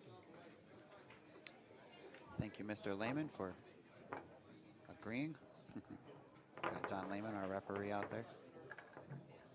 Been working hard all week. Folks you can see across the top of your screen, I'll go ahead and mention them as well. Could be the last time this tournament we get a chance to mention them, so we would love to thank our host location, Griff's Billiards here in Las Vegas. Master Chalk and Predator Cues. Cyclop pool balls. We've got the new Cyclop Hyperion pool ball sets that we've had the pleasure of utilizing all week. This event is also brought to you by Diamond Billiard Products. 4.5 by 9 foot diamond tables wrapped in beautiful green Andy 988 cloth. Folks, if you're on Facebook, check out facebook.com/HowCue, HOWCUE. Another one of our sponsors of this event. Big thank you to the Rio Hotel and Casino. We've got some events coming up there later this year as well. And this event has been produced by Q Sports International, brought to you by the WPA. Carlo Biado is breaking for the Players' Championships.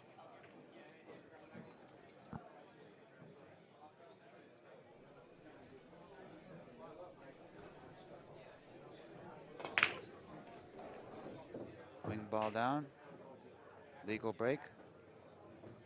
1 ball down, and he's got a shot on the 2.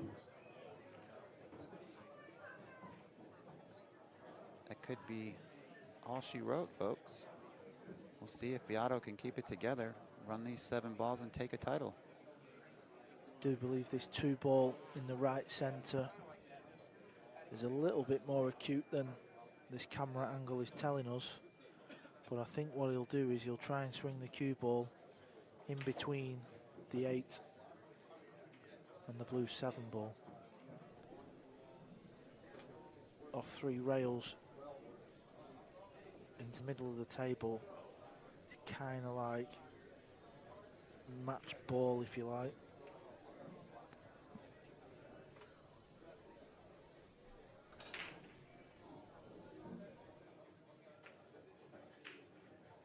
Tight squeeze into that side pocket from this angle, isn't it? Yeah, it puts a whole different dimension on this shot. But watch the cue ball. And he's rattled it. It was tight. He had a good cue ball. Kevin Cheng is still alive. There's a look right there. He knows he had the opportunity, and he's still promised opportunities in this match. This is an alternate break format, but he would have liked to have just sealed the deal right there. And was in very fine position for the 3 ball had that 2 ball dropped. However, it didn't. And that brings Kevin Cheng to the table.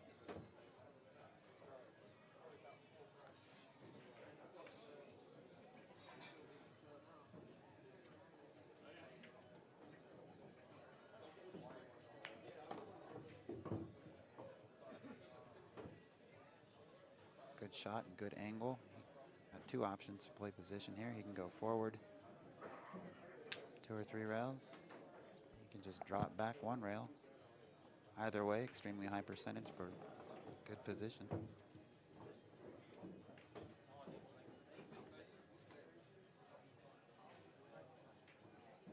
Shot to the one he just played.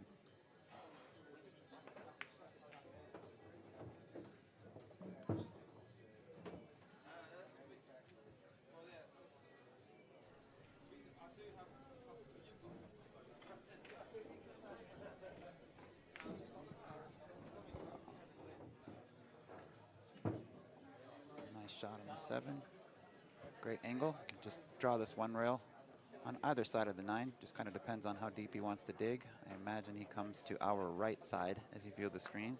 Of course, I'm wrong. These guys, time and time again,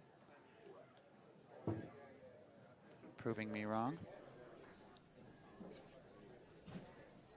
At least you're learning, Ben. That's the main thing. I'm trying, sir. I'm soaking it up. Good news for Cheng. He will have the break.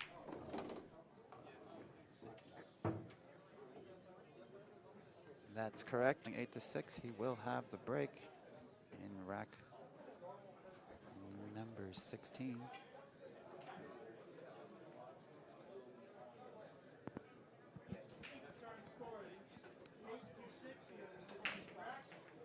Mr. Biado is leading.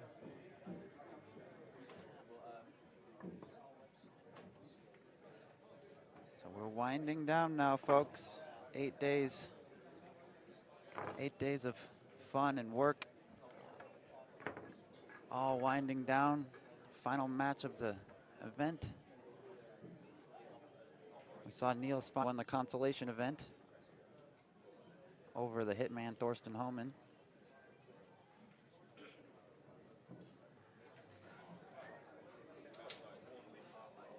This happens to be stage 2. This is our main event here.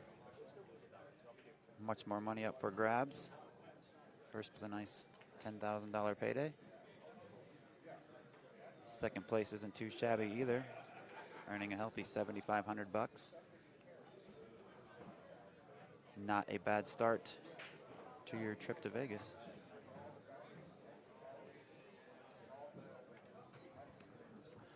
So Biado did have a chance for the title. Wasn't an easy chance, but it was a chance. Kevin Cheng breaking to stay in this match.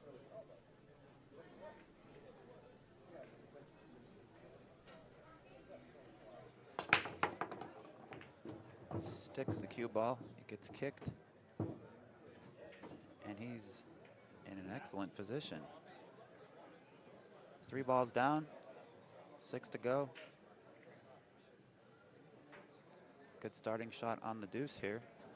Exactly what Mr. Cheng needs. 4 to the 5 could be a little bit funny. Anything could happen.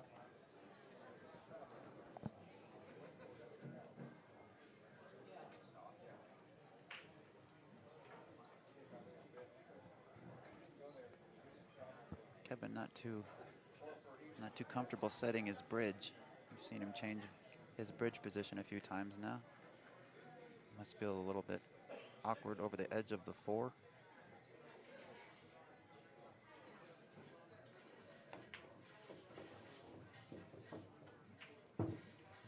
Judged that well.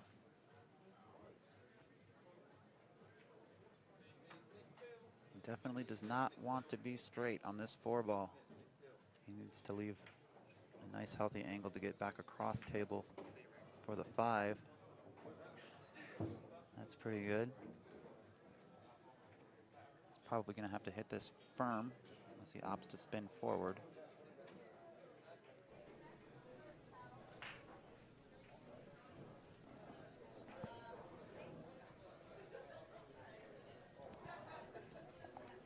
Pace is key here. Straight's not Wow, he hit that. really. Yeah, that'll Perfect. work, won't it? Yeah, he's got angle. Probably have to play this fairly firm to get the cue ball out, but it's down quick, so tells you he's happy with it. And rightly so.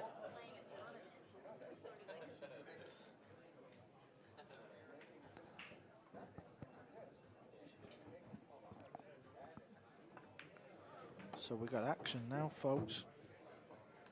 It's Carlo's break, so will he be left with the same opportunity Kevin Cheng's just had, or will he have to work for it a little bit more?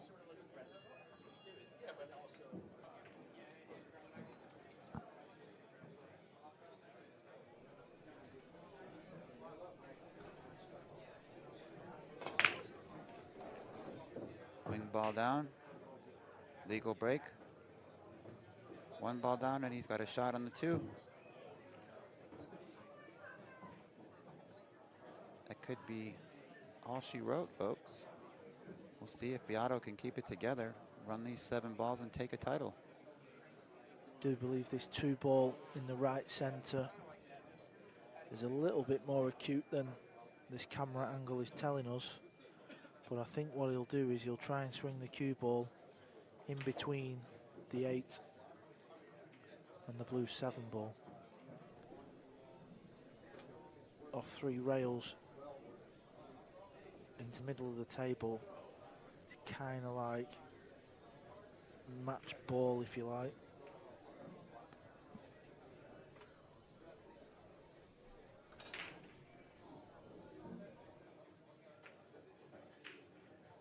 Tight squeeze into that side pocket from this angle, isn't it?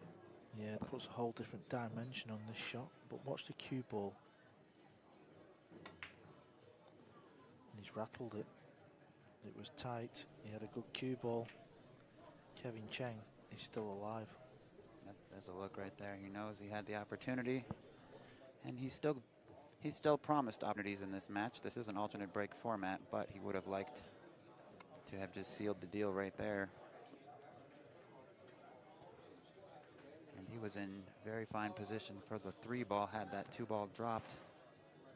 However, it didn't. And that brings Kevin Cheng to the table.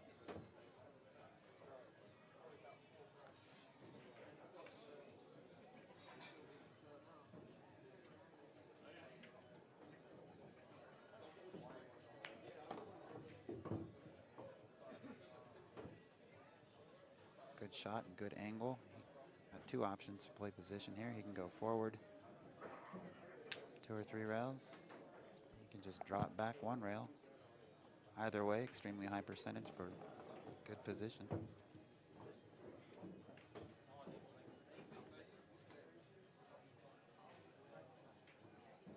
Shot to the one he just played.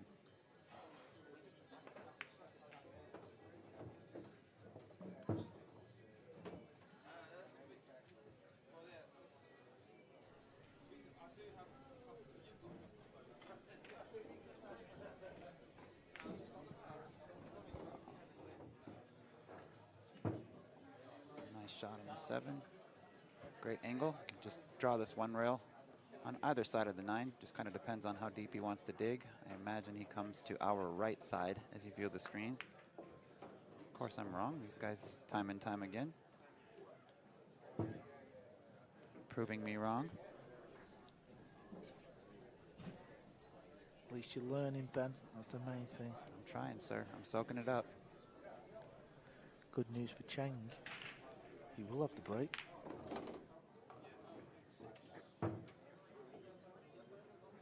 That's correct. 8-6, he will have the break in rack number 16.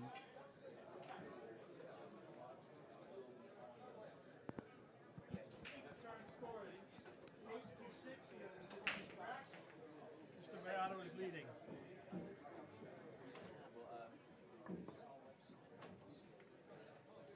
So we're winding down now, folks. 8 days. 8 days of fun and work. All winding down. Final match of the event. We saw Niels won the consolation event over the hitman Thorsten Homan.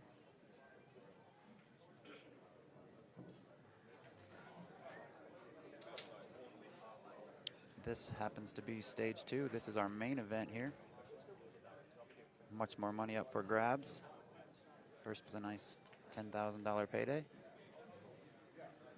Second place isn't too shabby either, earning a healthy 7,500 bucks.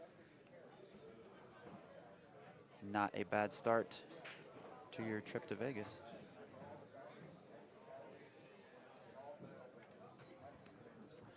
So Biado did have a chance for the title.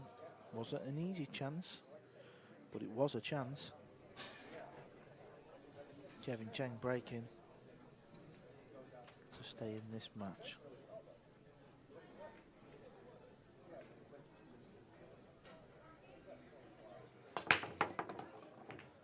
Sticks the cue ball, it gets kicked, and he's in an excellent position.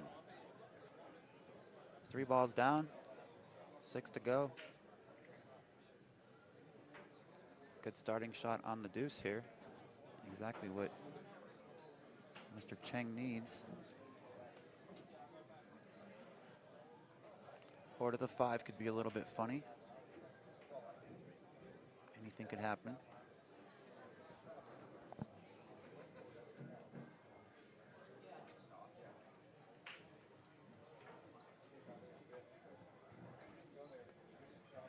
Kevin not too comfortable setting his bridge. We've seen him change his bridge position a few times now. Must feel a little bit awkward over the edge of the 4.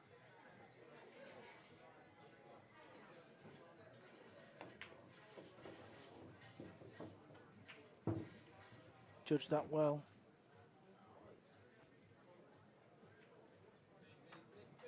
Definitely does not want to be straight on this 4 ball. He needs to leave a nice healthy angle to get back across table for the 5. That's pretty good. He's probably going to have to hit this firm as he opts to spin forward.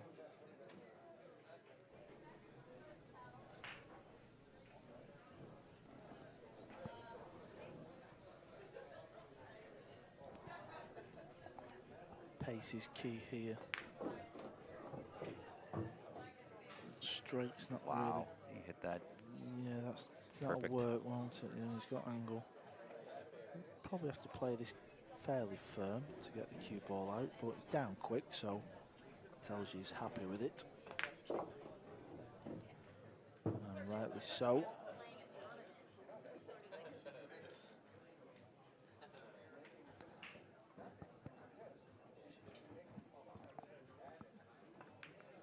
So we got action now, folks. It's Carlo's break, so will he be left with the same opportunity Kevin Cheng's just had, or will he have to work for it a little bit more? Yeah, Carlo breaking with the opportunity yet again. Take the title. 8-7 in favor of Mr. Biado. The first WPA Players Race Championship. to 9. Win by 2.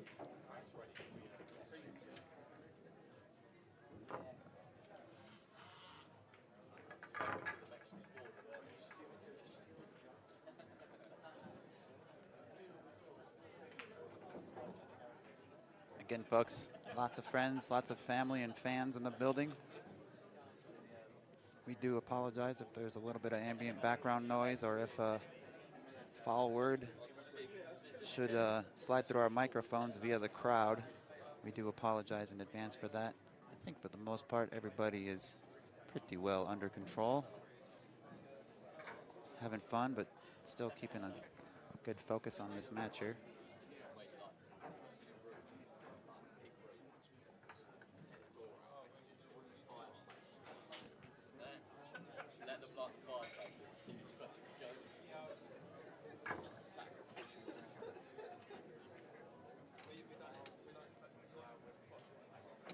see our referee, Mr. John Lehman, doing his very best to ensure a nice, fair tack for Carlo Biado.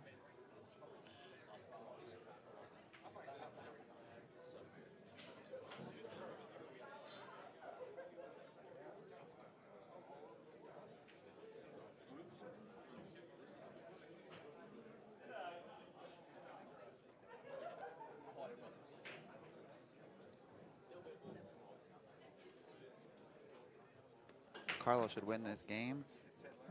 The match is over. If Kevin Cheng should win this game, we will see at least 2 more racks played. This is a win by 2 format.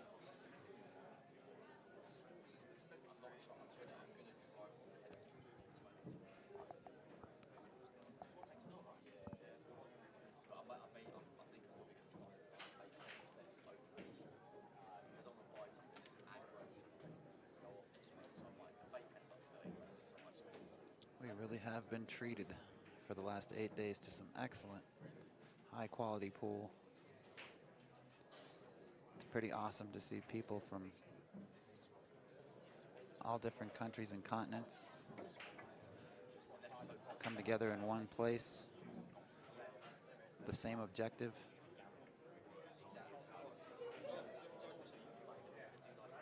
To come in and win.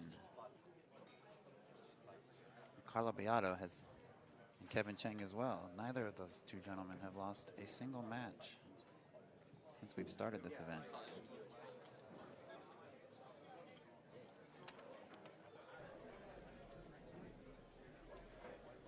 Yeah, as this match draws to a close, we're not sure who's going to win. And we're also not sure who's going to win the next big tournament after this, just 2 days' time. It is the inaugural Matchroom Pool US Open 9-ball championships. There's still tickets available. You can go to pool.com, come down and watch the world's greatest players. Carlo Biado has got a great opportunity. In 9-ball pool, this is all you can ask for when you're on the hill. Yep, wide open table, open opportunities. We are playing all ball fouls, so he needs to make sure that his shirt does not touch the 3 or the 8 ball as he stretches over the table. And regardless of what might go on, if he doesn't run these balls, he has had his chance. This is his chance to win the tournament. And that is all you can ask for. Some days you don't get it, some days you do. When you do, you have to take them. You feel like this is key shot now. If he gets back table on this 4 ball, you can't really see how it can go wrong.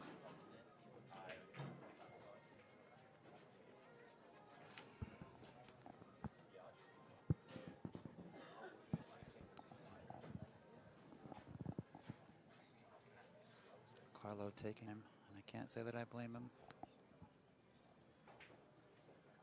Yeah, he knows, doesn't he? He knows this is the key shot. He needs cue ball to slow down, though. Yeah, he's got hold of that one. Still got a shot on the 4, but 5 balls away from victory. And a silence just came over the entire building. yeah, the building knows. Gris Billiards knows. Everyone in here sweating this match. Key shot coming up.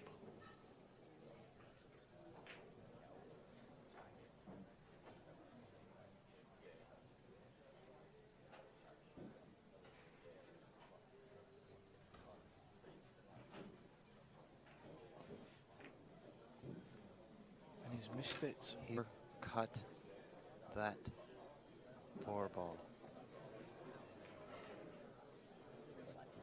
Folks, can't express how much pressure these 2 gentlemen are under right now. title on the line, the money on the line, knowing that you're being live streamed and in a building with a ton of people watching. Pressure is incredible. Now, that wasn't the easiest shot in the world, but it must be said that the pressure is certainly overwhelming at times.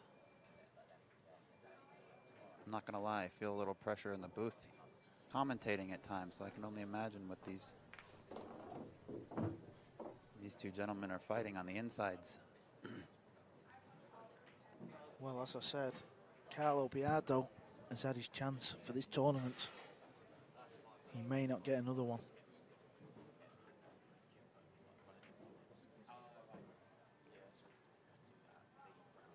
You like to roll this ball, or do you like to snatch it back into the side, the cue ball back to the right side rail? Yeah, I don't really like rolling the ball. Personal preference, but it's not really for me. Similar shot to when Carlo was playing the 4 ball. He played it to try and miss the 9. I think I'd have just played it with the hair of the other side and risk bumping the 5.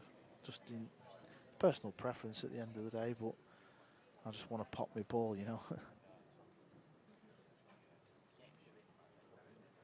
As we've said, you never know what chances you're going to get in 9-ball pool. Kevin Cheng will have the break if he can pot these 2 balls.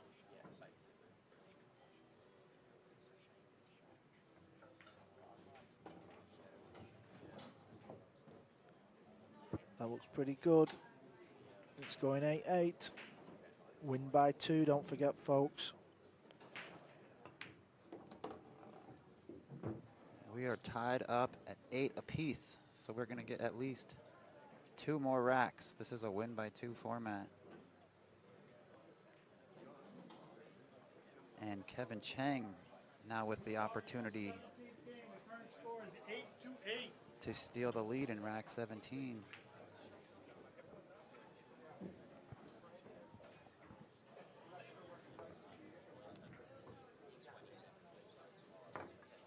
The pressure just keeps on mounting.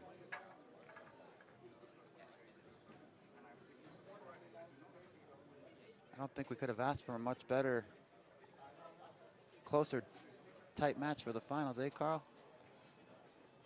It's a pretty good one, huh? Back and forth. Me and Jason were saying it's got. Can we get it to 9-9? Hill, sudden death rack. 11-11.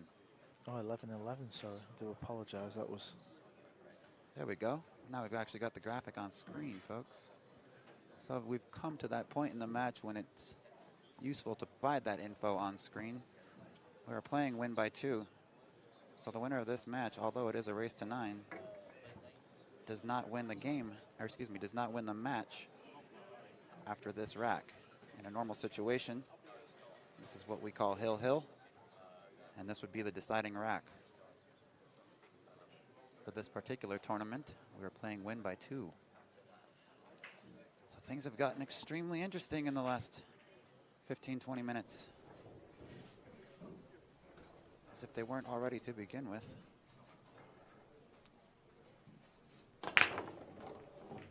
Green ball down, 7 ball down. Cue ball playing follow the leader with the 1 ball. Just kind of tracking together. It's not too bad, is it? He's got a shot in this left corner. Send the cue ball off left top rail for the 2, so it's an opportunity, this.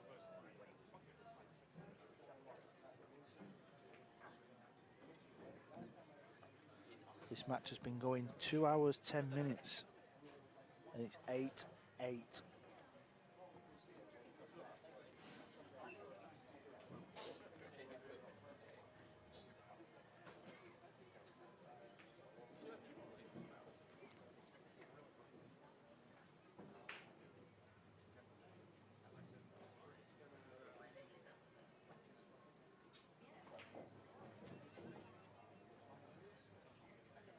Might get a funny look for this, but it doesn't get said enough. I would like to show a little appreciation for our production manager, Vincent, and all the hard work and hours he puts in. putting up with the players and putting up with us commentators and juggling 1,000s. It really is an art form. You might even break into a smile after this. Mission accomplished. Vincent's a great guy. Some people don't understand what really goes into a production like this. He's not even local either. He travels to do this. So we're lucky to have him. And it's fun working alongside him.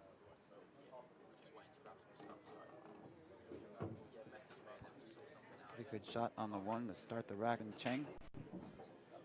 I think he's going to have to kill this ball and play the 3 to the upper left. Do not believe it passes the 6 to the upper right. It may, but he's looking at the left.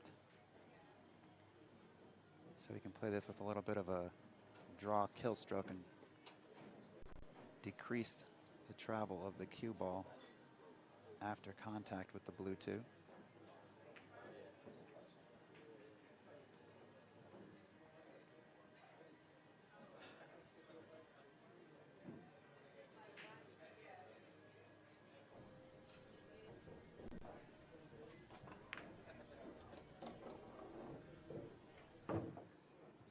A little bit short of pace.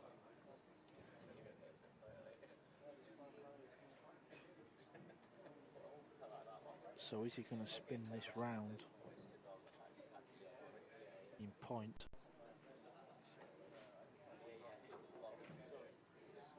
I do believe the shot becomes a little bit more difficult when you try to spin around with inside. It becomes a little bit more of a difficult pot on the 3.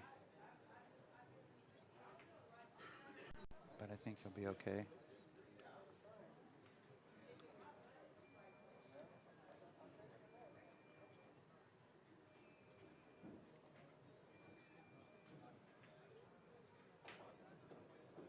This whole building is focused on this match.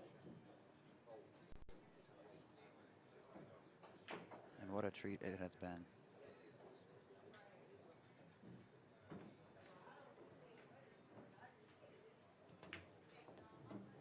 Nice shot.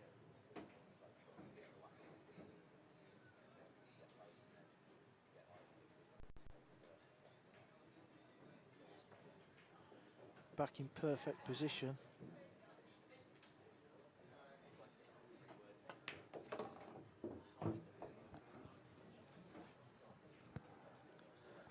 What must Carlo Biado be thinking? His opportunity for this title. I hate to say it, but he's had 2 glorious opportunities so far. And it's not over. By no means are we shoveling dirt on Carlo's grave just yet. Anything can happen, as we've seen. Carlo's turned it back over a couple of times and allowed Cheng back into the same thing could happen in favor of Biado. Anything can happen in our game here.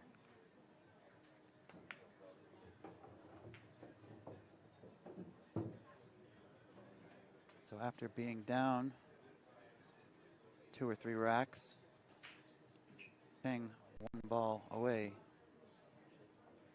from taking the lead and putting himself on the hill.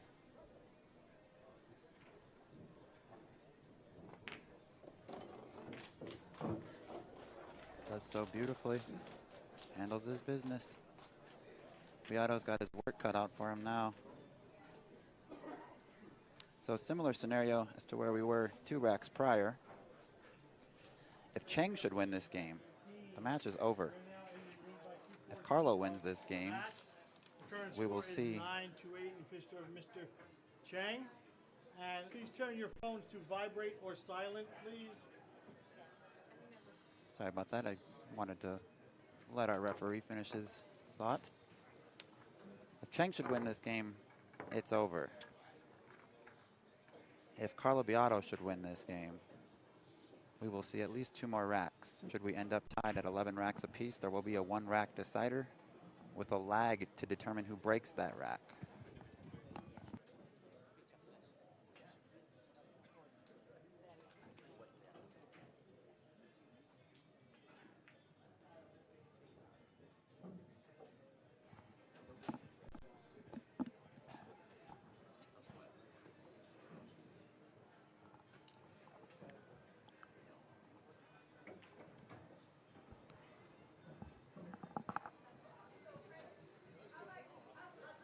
are 2 hours and 16 minutes into our final. Can't say that I blame either player for being deliberate and taking their time. There's a lot riding on this. We've also seen our ref making sure to give these players a good tight rack time and time again, which we all know can take a little time in itself.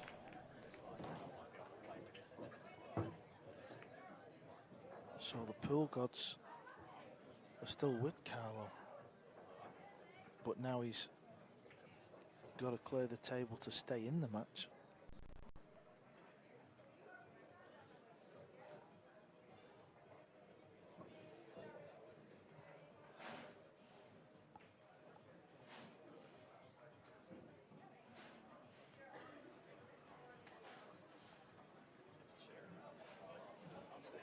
And the 9 didn't move at all on that rack, I don't believe, but I do believe the 7 does pass to the lower right. There may also be a wired 7-9 combination.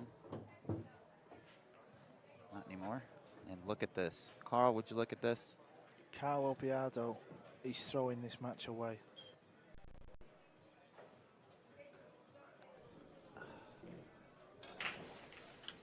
He's played real good throughout this match, but the latter stages, he has really missed the boat.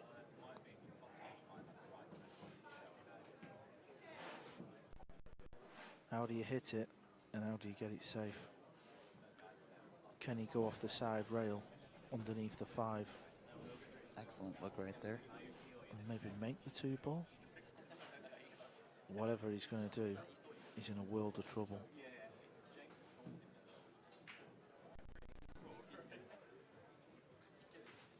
What do you think he was trying to do there, Carl? Was he trying to... There was no need to run into those balls. The 7 passed. I'm just trying to... Yeah, I think the angle of stunning it in was coming in between the 9 and the 6, going into them, so he had to play it with a bit of right to check, and I don't think he fancied that shot, do you know what I mean? Yeah. That's all I can think of, so whether he's... I don't know.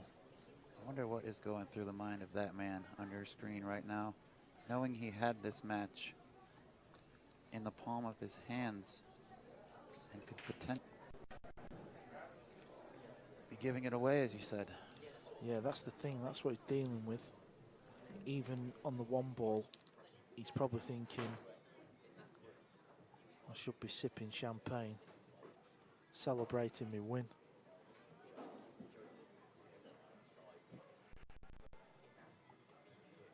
Again, this is where the shot clock for me comes into its own.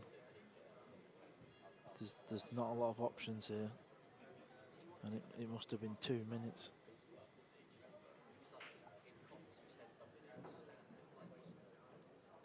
Blue here. He's trying to check it up, cue ball just before the middle. The reason why he can't go off, let's say, in between the 2 diamonds on the bottom, is because he'll miss the 2. So he has to aim sort of closer to the 6 to check it up before the middle. But Grabbing a bridge and shooting the cue ball right at the A in the letter, in the Andy word. Could he hold the line and still catch the 2 without using the left side rail? I think the only problem with that is you've got to... Well, there's a lot of problems, but well, you've got to stretch over the bridge, haven't you? You could even flick the 9. This is the shot I thought straight away. Off the, underneath the orange 5 with a bit of left. In between the 4 and 5? Yeah, yeah, in with the between cue the 4 ball. and 5, sorry, yeah. Yeah, just go underneath the 5 with a bit of spin and, yeah, there you go. Onto this diamond here, just to the left of this pocket, underneath the 5. Bit of spin going up. If you can hit the 2 full, you can make this ball. Obviously, it goes without saying, contact is a must.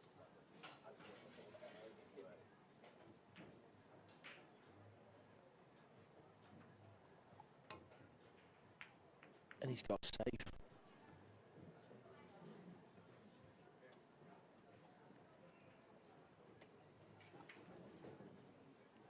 I do believe Kevin Cheng will take this bank shot on. Really? You think he's going to play safe? I guess I hadn't taken enough time to make a decision yet. I just think the angle the 2 ball's coming in at the bank, it plays a big pocket, and he can squeeze the cue ball underneath the 3. It's kind of match ball. I think you've got to attack the table here.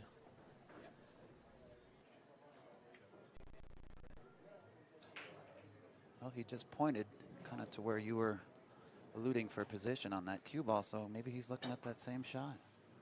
I know he could chip off the edge of the 2, but then you're leaving your opponent a kick shot, and you never know. This is a chance for the match and the trophy. And the money. Chase that money. Well, he's playing safe, so he's going to chip this 2 ball. If he does play safe, he's in 2 minds. He don't know if to play safe, or do I go for the kill? If he was watching the World Pool Masters 2 weeks ago, he should go for the bank shot. It is. I can see what he's trying to get out. It's kind of an easy save. Chip the 2 ball over towards the 3 and use the 7 and the orange 5 as your blocker. Guaranteed distance. Come on, Kevin, take the bank on. You know it's the shot. The angle the bank's coming in at the pocket, it plays as a big pocket, doesn't it? Yeah, it does. Plays a little bit bigger than... I see what you're saying, yeah. He's got the whole opening. Yeah, correct. I just think he's going to go close. He's not going to miss this by a mile, is he? So close to it. Take it on. You're 9-8 up. Plus, I'd like a cold beer. I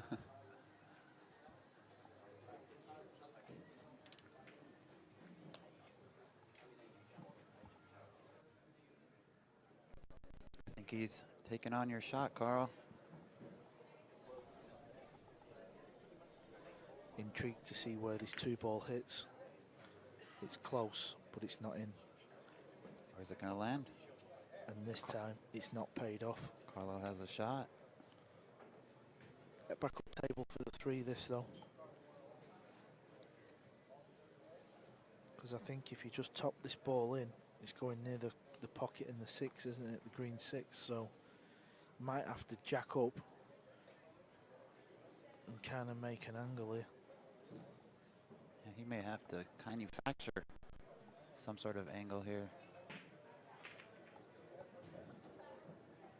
I can't see him just rolling the 2 in and taking the long shot. He's got to find a way to get back up there, but how?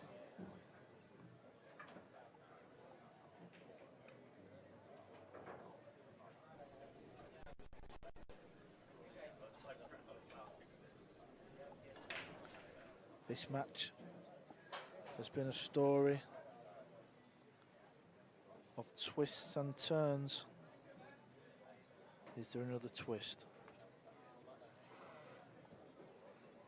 Slightly elevating, loading up with inside, catching the foot rail between the 6 and 8, kind of killing the cue ball and trying to bring it straight back up.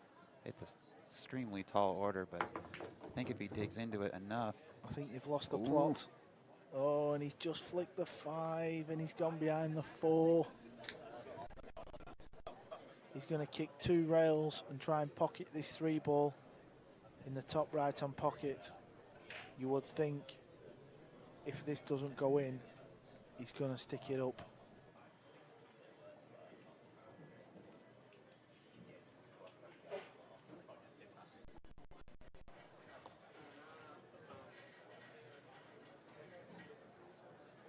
Can Carlo Biado, the former world 9-ball champion, kick this 3 ball in? Filipinos are renowned for their kicking skills at important times.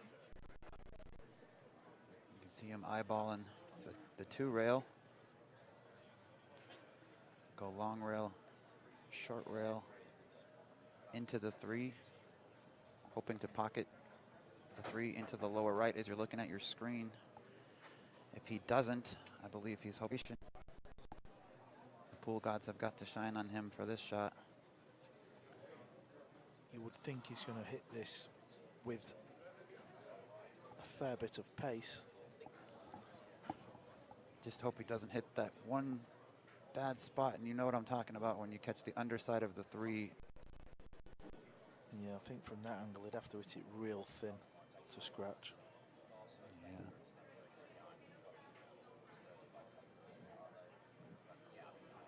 Yeah, I think if he scratches from there, it's a real poor shot.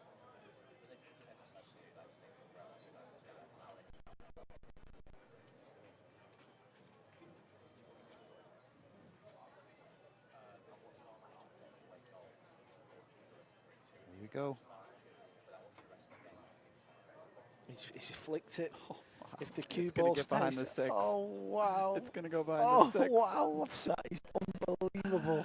Oh my God! What did we say about Filipinos kicking at these crucial times? That is incredible. The 3 ball has moved a couple of millimeters. That is it. And the cue ball's gone round and come behind this. This is.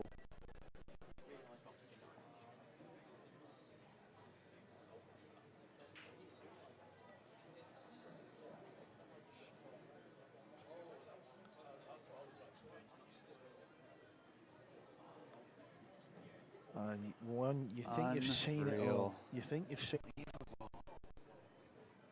The twists and turns in the last, about an hour now. Carlo Biado has had opportunity for the match. 2 good opportunities. He's had opportunities in this rack. He's had to kick at the 3 ball, and he's got one of the best flute.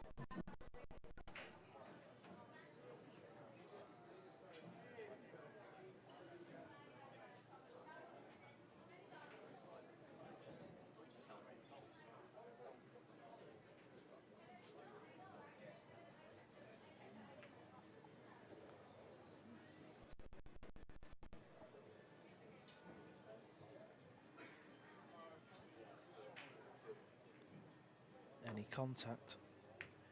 Oh, what a kick shot. Granted, Is it going to leak out? Yeah, granted he's leaked it out, but he'll be more than happy with that. Ball on the top rail. You've got to be happy. Carlo Biado has been struggling the last 2 to 3 racks. This is no gimme.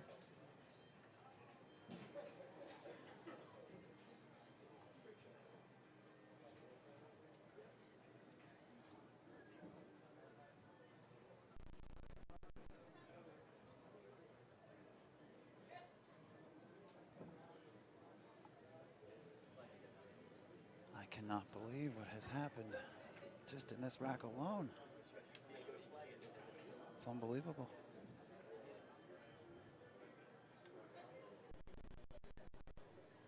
You can see he's kind of trying to eyeball away for position on that 4 should he pocket this 3.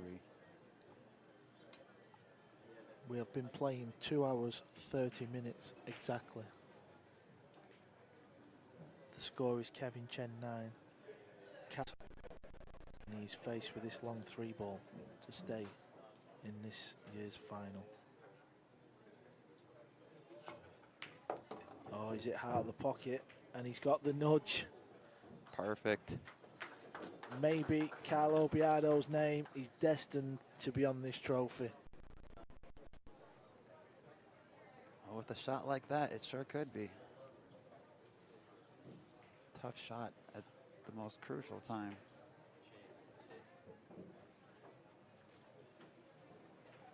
So 5 balls away from tying it back up.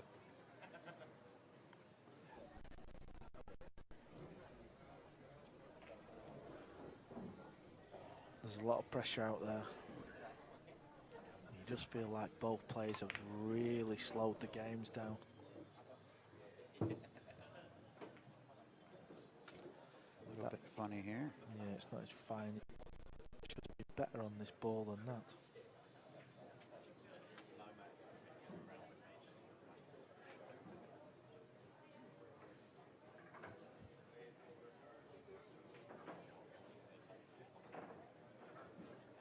See, he got down on it and addressed it and didn't like it. Gonna reset, figure out exactly how he wants to gain position for this 6 ball. Can't even describe the pressure out there right now.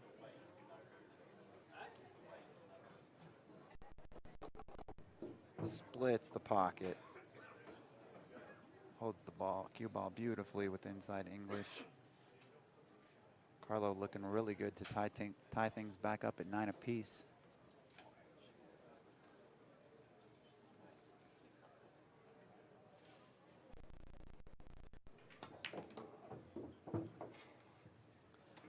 This match looks like it's going to go on.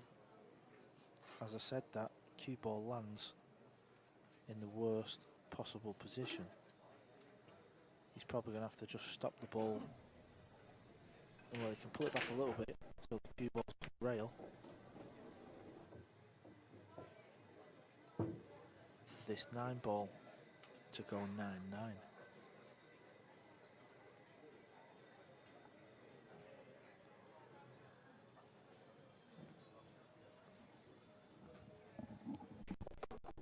And just like that, we are tied up at 9 apiece. So we will see at least 2 more racks played. This is a win by 2 format. You can see the graphic on your screen. So race to 9, we are tied at 9. But like I just said, if we end up tied at 11 racks apiece, there will be a 1 rack decider. We are in the win by 2 area of match.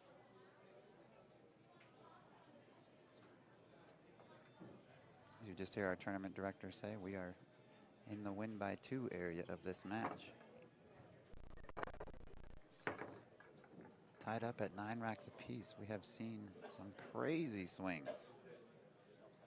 Carlo in command right in front of the finish line.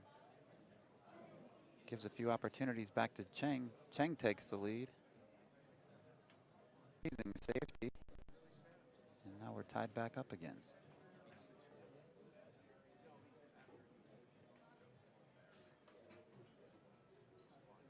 See our referee doing an excellent job, Mr. John Lehman. See a list of all of our.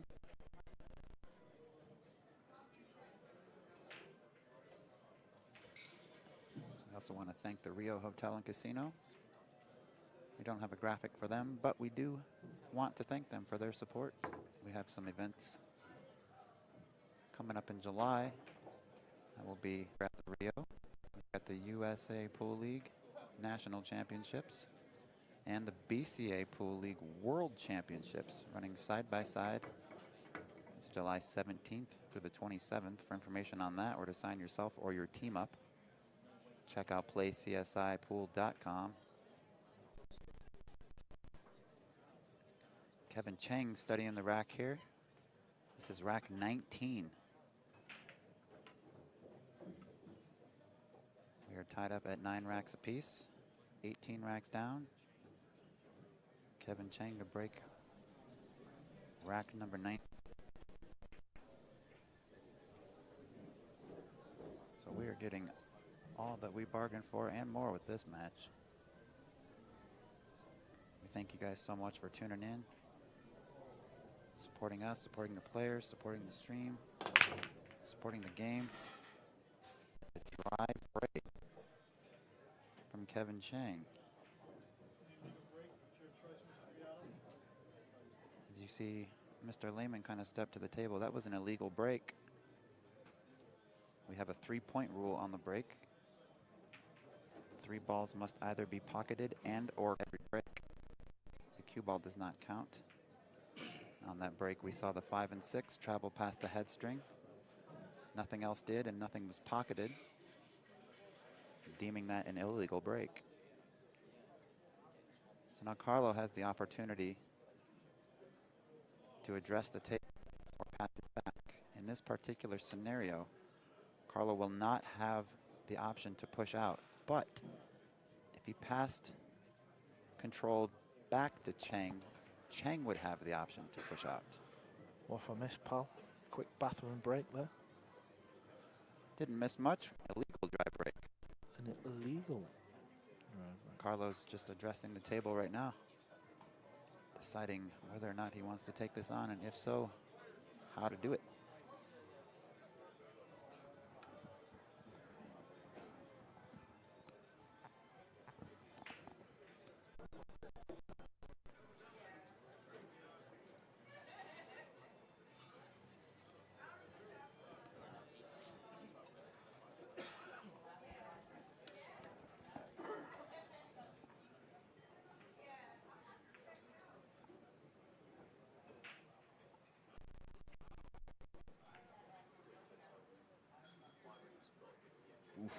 was a good effort, wasn't it? It was thin. Good news is it's gone safe. So now we're going to need to see Cheng. We saw the kick shot of the tournament last game. A little bit of a fluke safety by Carlo Biado. Incredible shot nonetheless. Now Kevin's got a few things to. You see where he's pointing on the rail there. I think he's looking to just nip the side of this one ball. Leave it on the rail or in very close proximity to the 7. Send the cue ball up toward the upper right. Doesn't want to scratch, obviously. Want to head that direction.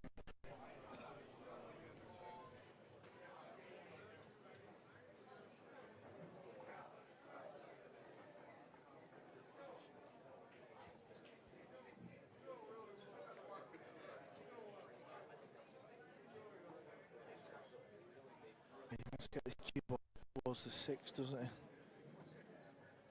Yeah. Oh, he missed the whole ball. He's missed the whole ball. No contact, foul. Can Carlo Biado get on this 2 ball for a 2-9? Does the 3 ball go in the side? Is the shot. I don't believe the 3 passes, and he's got ball in hand. He can put this wherever he wants for position on that too. Yeah, the problem is if you don't get on the 2, it's really not easy. If the 3 ball goes, I can't imagine him playing a 2-9.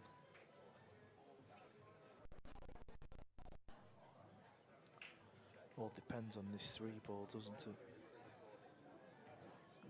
Obviously, if he gets on the 2 ball sort of perfect, then the 2-9 becomes unmissable. But if you land a little high or on the 2-9 does become missable. I think after the kick shot where he snicked the 3 ball and come 4 rails in behind the 6, he should just do what he wants, because it could be name on trophy. Yeah, it's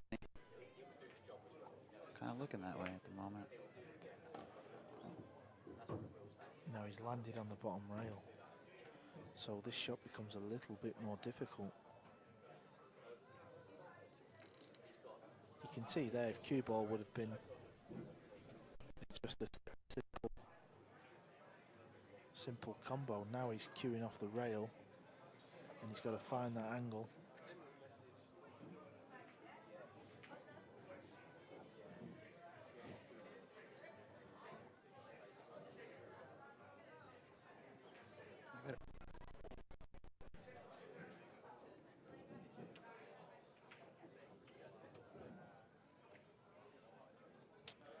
I'm not predicting anything because this match has had everything. Carlo's missed golden opportunities in the balls, so you can see there, just trying to pick his point on this far rail.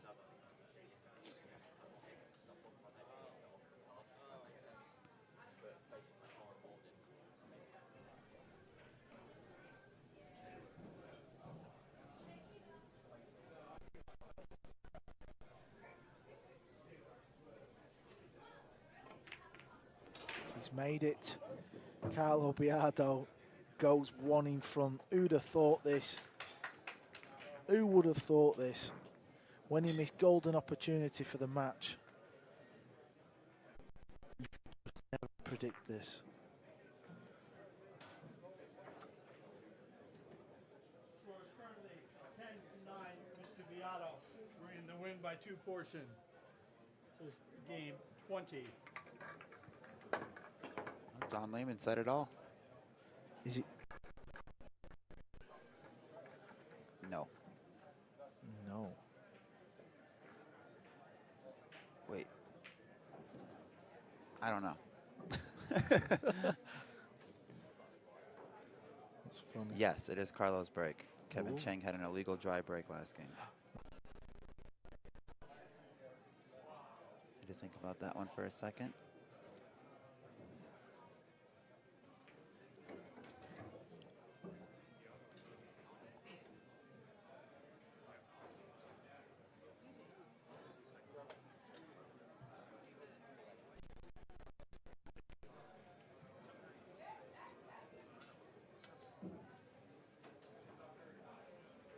So we are into rack number 20.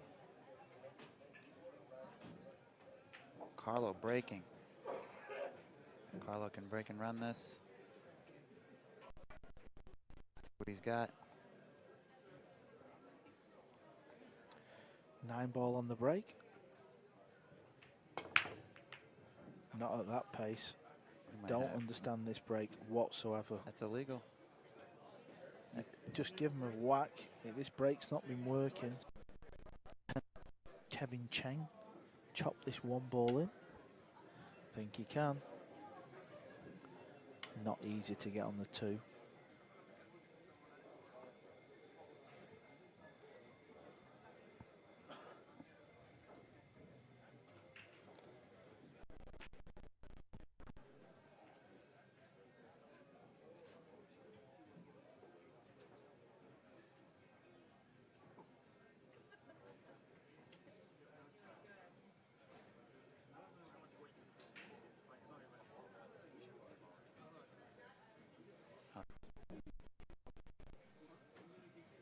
You'd love it because you have an opportunity, but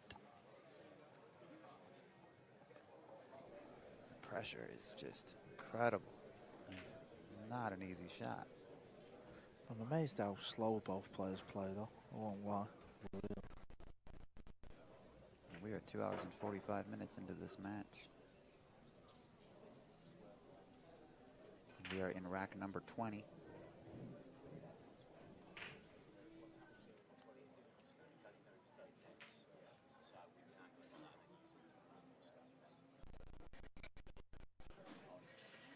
So this is very thin.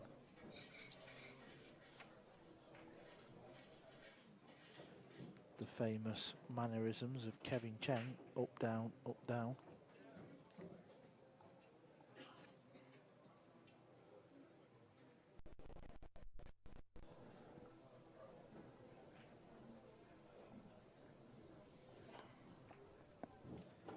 Whereas the cue ball looks pretty good, this. Looks real good. That was a beautiful shot. That was not easy. Yeah, it was worth the wait.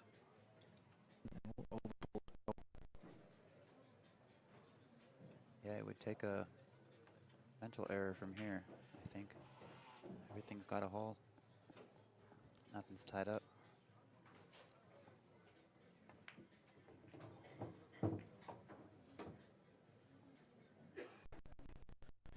Yeah, it's just a case of making sure you got an angle on the 4 to come back out for the 5, and then you need an angle on the 5 to come down table for the 6.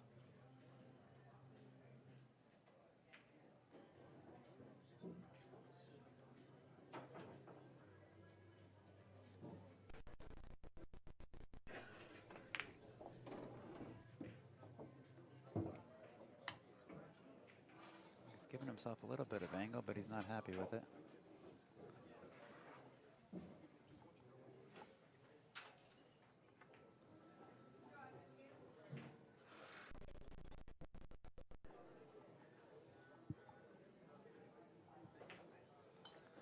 He's not happy, as you can see.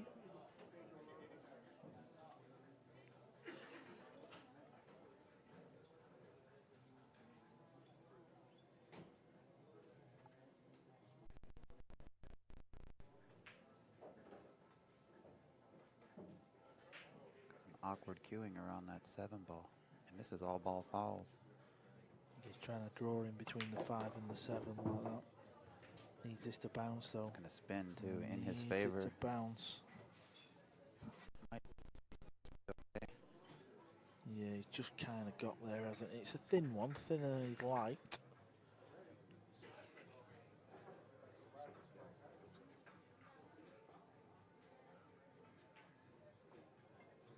See which side of the 9 ball he decides to. I think he could in that 5 and check it with some inside, come between the 7 and 9. He could also use a little bit of outside and possibly come between the 6 and 9. It's tough to tell from this angle which is the smarter of the 2 options. That's a great angle. I think I'd believe.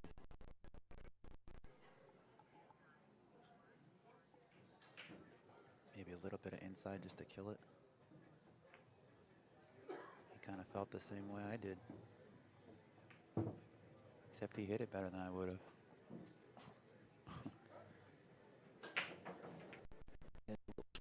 So he's going to draw this ball back with left spin.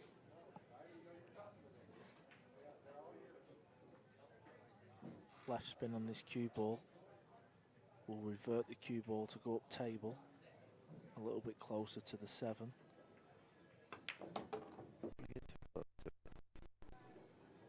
Just about okay, but he got into that, didn't he? Mm-hmm.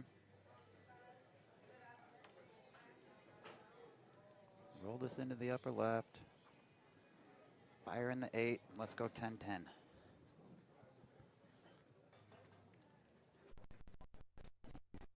He's digging it a little.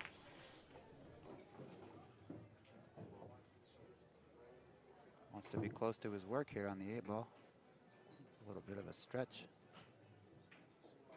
for the average height person. Cheng going back to his bridge head extension, excuse me.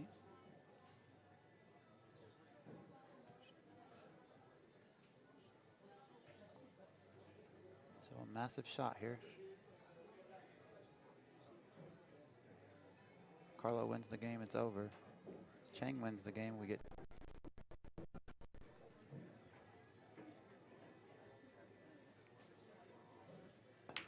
we are tied at 10 apiece. We've played 20 racks of pool. These two guys just going at it. Excuse me. 10-10. We are still in the win by 2. I can't imagine how mentally drained and exhausted these two gentlemen are. Been playing all week for one, but then just to have a marathon match like this in the finals.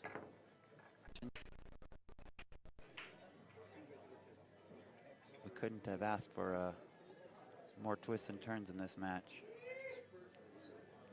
And it's still high quality pool. It's not like it's bad twists and turns. It's extremely high quality pool. We're just getting a here and there, keep it slightly off the edge. It's been extremely entertaining.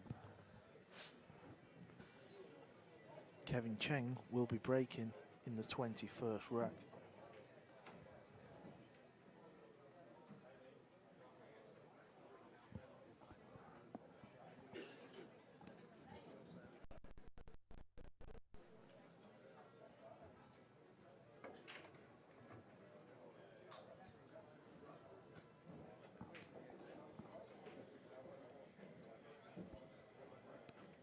Kevin doing a little studying, looking at the rack, seeing what Mr. Lehman gave him.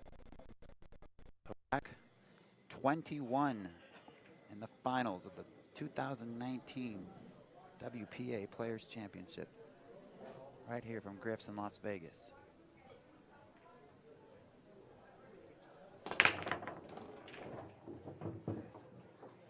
Well, they've gone more turns.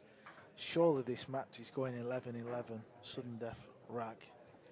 You would think after all this and nearly 3 hours of pool, we may as well see one last rack. I think they should. Totally kidding.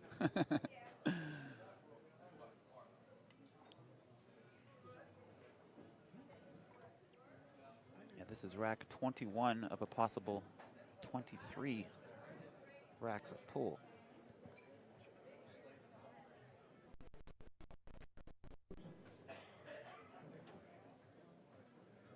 Kevin electing to push out. He had no clear shot on the 2-ball to start the rack. Can't tell if he's left an edge or not. If Carl hoped possibly kick off the side rail, try and keep the cue ball in that area of where the 2 is. And yeah, that tells you there's probably a little edge, but Cheng will play the kick shot if he gets put back in.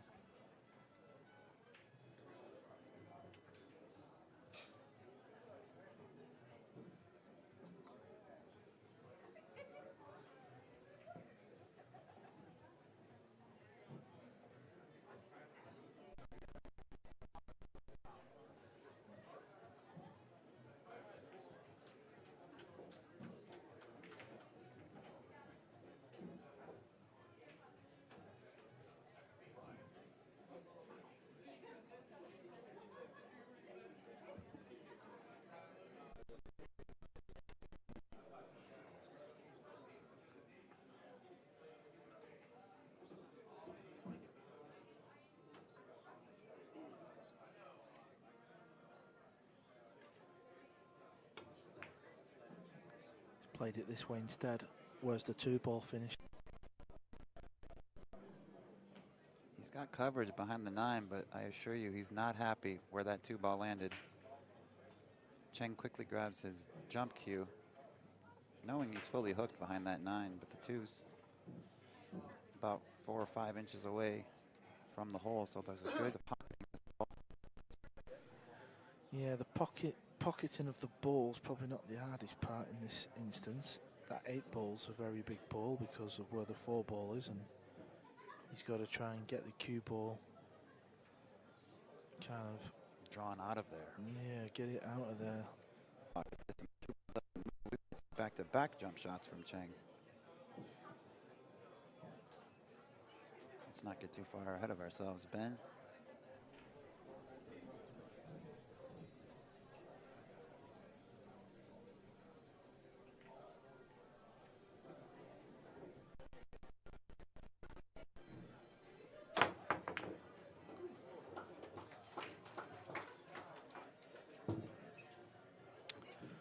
So he did get out for the 4, but he's way over left side of table. This isn't it? You see where he's kind of pointing where you might want that cue ball to go. He's going to have to load this up with inside, which, as we talked about earlier, increases the difficulty in pocketing the ball.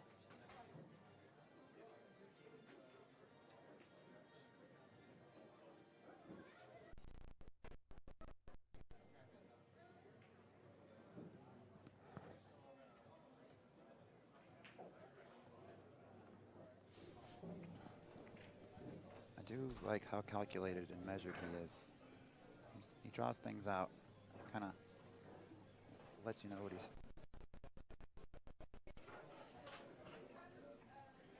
not trying to shoot right now. He's just looking. You can tell just kind of by the way he's over that ball. He's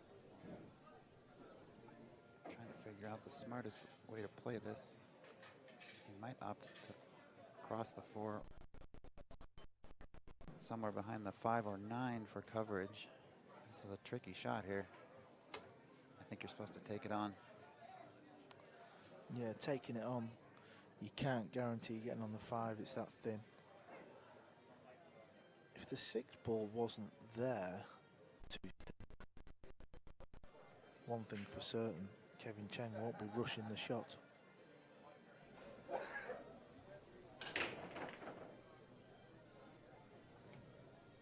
Is he taking it on, or is he playing safe? The shot. Wow. Honestly, that is an unbelievable shot. To pot that at that pace, so clean, Under these circumstances, off 3 rails and land there, it simply is shot of the match for me. something the safety, couple racks back. I just think that was super thin. This is a similar shot Carlo Biado had to win the match.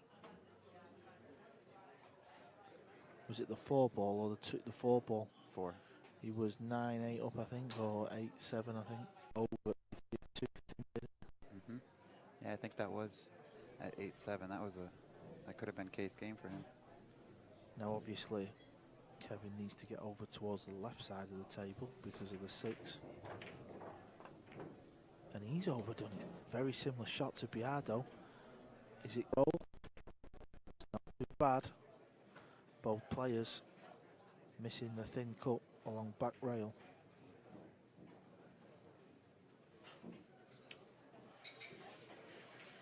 Can Carlo Biado get that cue ball over towards the green 6? And the 8?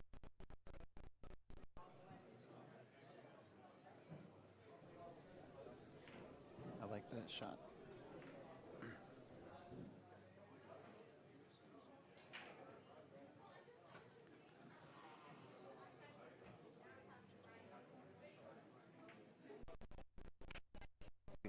officially over the 3-hour mark of our final match.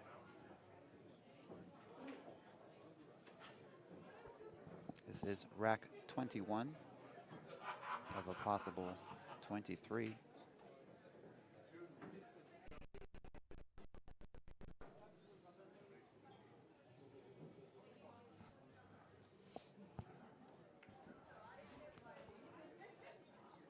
Carlo taking his time to figure out what he wants to do here. Do not believe the shot here. I think Carl nailed it, and he said snuggle up that cue ball behind the 6.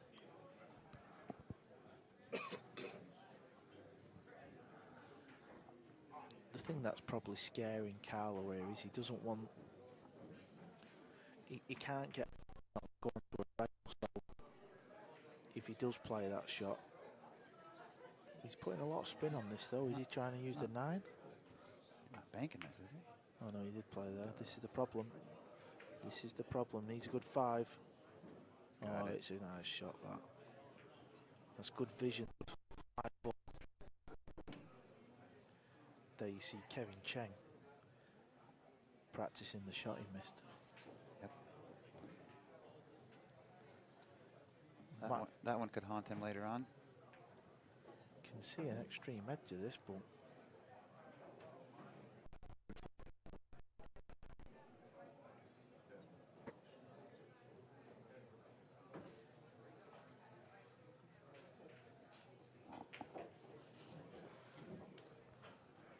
Looks like he is going to attack that edge.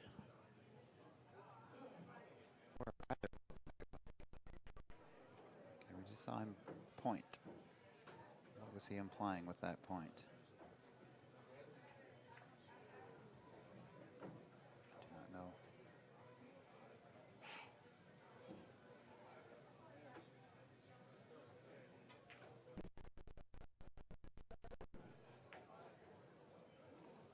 I'll tell you what, this Wow. is another Wow. unbelievable shot. Absolutely incredible. What a safety shot that is. Wow.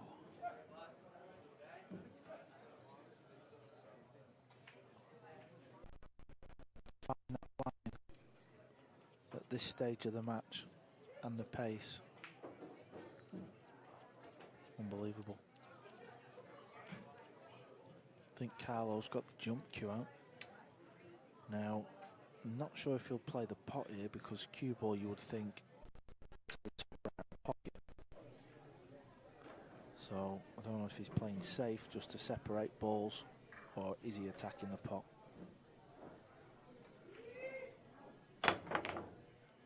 He did attack the pot, and he's nearly fluked the 5. It still might go. It still might go. I don't Can think. Kevin Cheng pot this 5 without scratching? I don't think so, Carl. I think He's having a smile, isn't he? He knows it's close. I think it's another roll.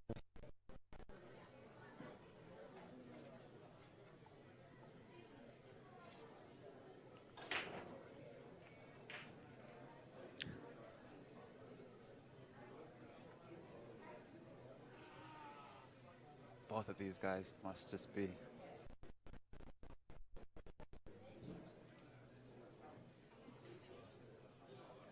we have seen every possible twist and turn in this match.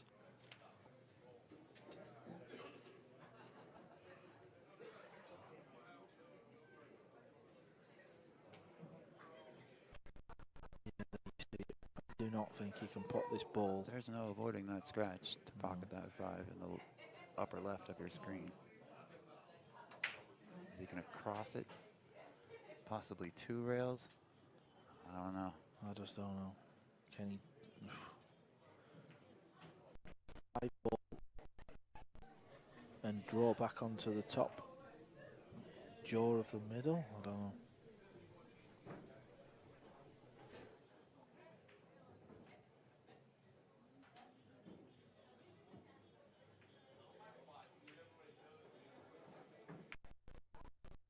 Oh, wow. Wow, how did he hit it? How did he hit it?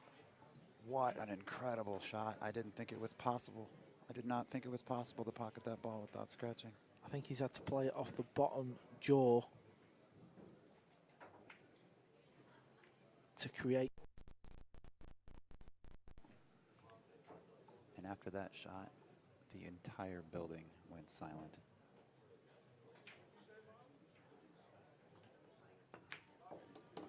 I'm in a booth 30 feet away from them, and I still feel like I should talk quietly.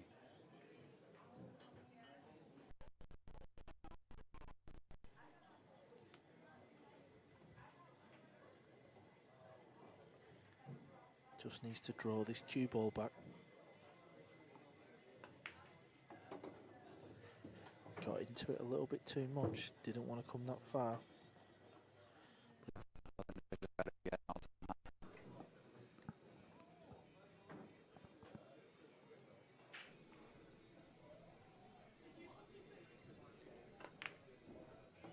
Not too often do we see a race to 9 where the score is tied at 10, and we're still playing, Carl. The first to 11. So if Kevin should win this game, it's all over. Carlo's going to need to win this one and then win the playoff should we get to that point. By 2 area.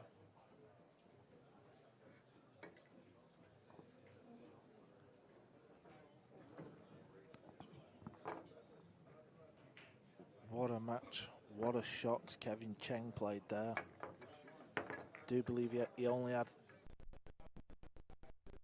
to pot the ball.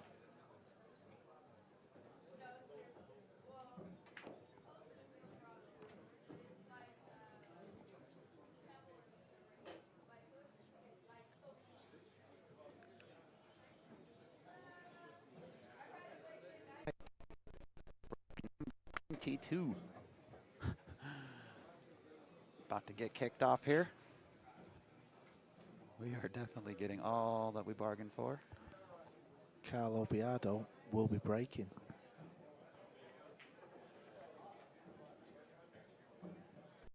So Kevin Cheng should win this game. The match is done. If Carlo Biado should win this game, we will be tied at 11. Both players will lag, and we will have a 1-rack decider for the title. Should Carlo win this rack? He's made the 8. Where's the 1 ball though? It doesn't look good, but I do think there's a bank on.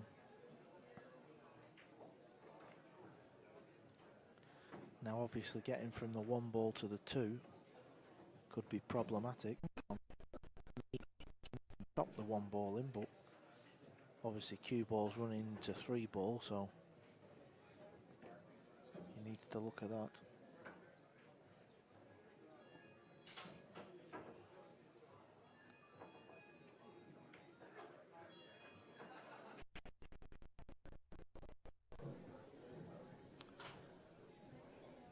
Carlo doing a little surveying after his break shot here.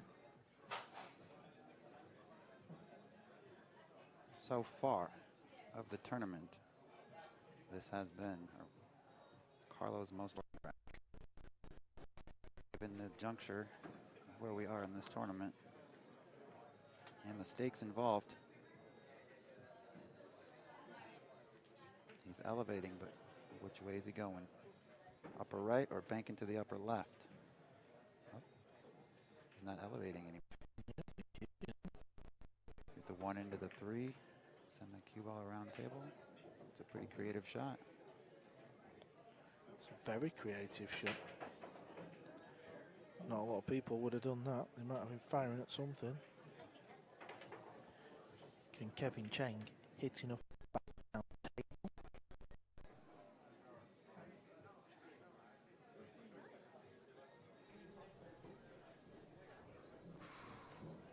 It's a tight one. Yes, it is. I mean, he can get through there, but predicting where both balls end up is a different story. front of a hole.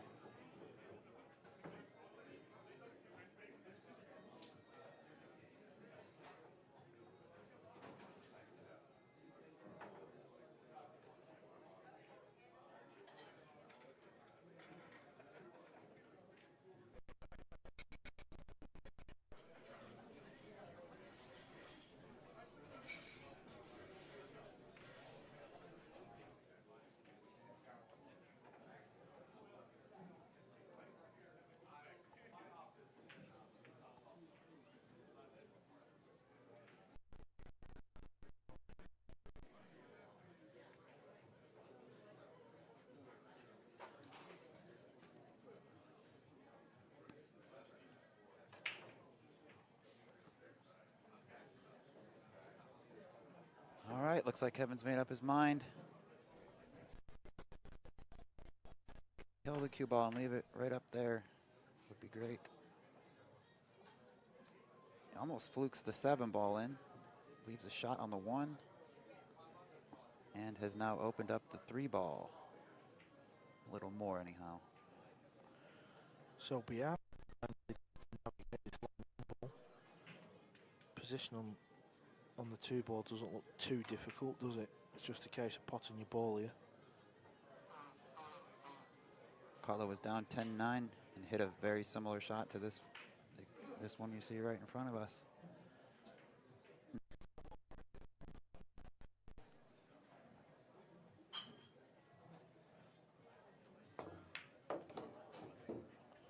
Again, fantastic shot, has to be said. At this stage of the match, cueing down on the cue ball, very good shot. Well, there, it'd have been perfect, low or high. I think he's landed dead straight, so can he pinch a bit, or does he have to draw this ball back? If he has to draw the ball back, speed control can go wrong here. You can under hit it or over hit it. Perfect.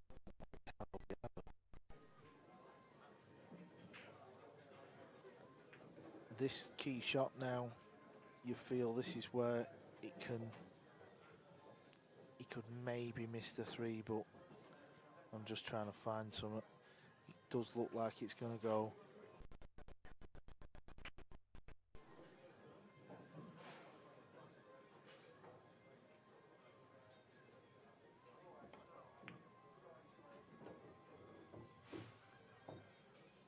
Decides to bump the 5 ball to hold the cue ball.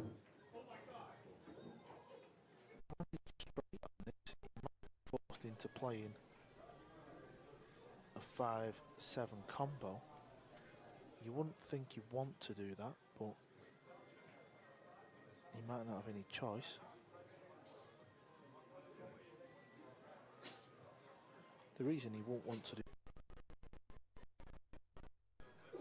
you'd have to hit that pretty bad for that to happen.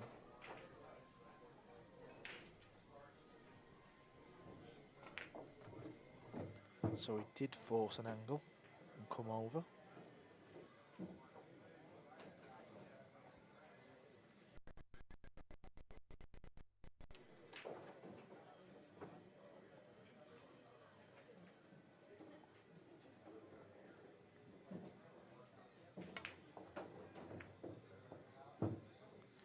Perfect.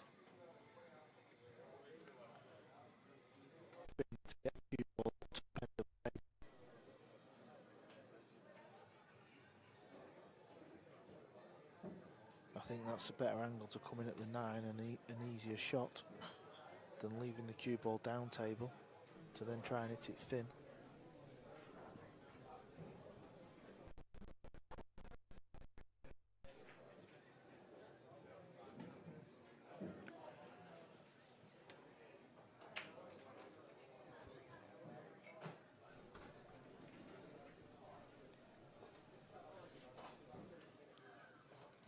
Got down on it like he wanted. Carlo taking his time, but also ensuring that he makes the right decision for himself. Topping this ball through, isn't it? He's not expecting to see this.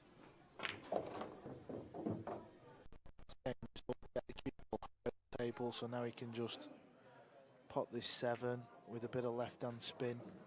Using that left rail, cue ball will travel all the way down the table.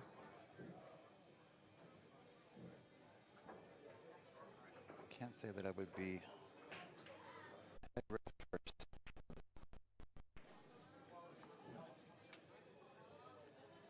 Don't think he will, but it wouldn't be the absolute worst angle to come into that 9 from, but it's tough to control that speed. Carlo obviously playing a much 9 ball. So barring a mental error here, we are going to see a lag and a 1-rack playoff to determine the winner of the 2019 WPA Players Championship.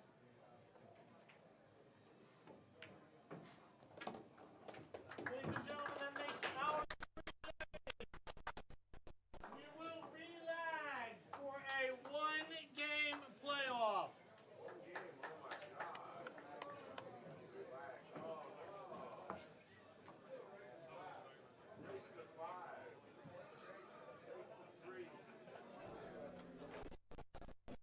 Here we go. There you see a high five. Good sportsmanship from both players. This is an important lag.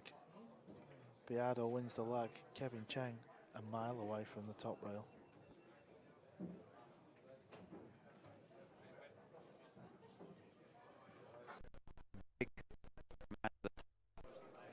Or from Carlo Biado. This is it, folks. This is our final rack of the event. We've been coming to you for the last 8 days from Griff's Billiards here in Las Vegas. This event has been sponsored by Master Billiard Chalk, Predator Cues, Diamond Billiard Products, that beautiful green Andy 988 billiard cloth, How Tips, H-O-W. Check them out on Facebook, facebook.com/HOWCUE.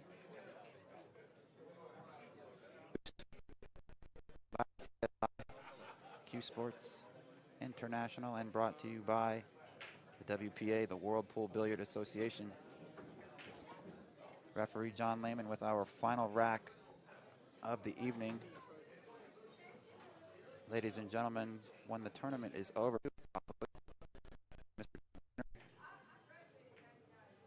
so please stay tuned afterward.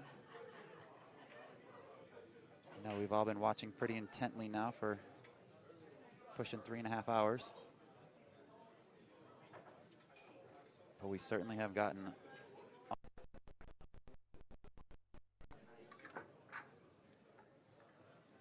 In some ways, it's quite fitting to end the first ever WPA Players Championships with a 1-rack shootout between these two great players. It's been a fantastic final, and the odd little fluke or two. Carl, could you imagine a golden break right now? Well, one thing's for certain, it would get us to the bar quicker.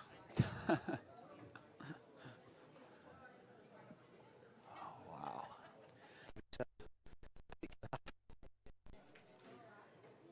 It all depends. If Carlo plays the soft break, the 9 won't go anywhere, will it?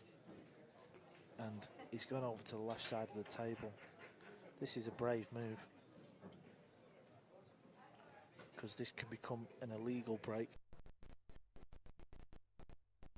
They won't have power.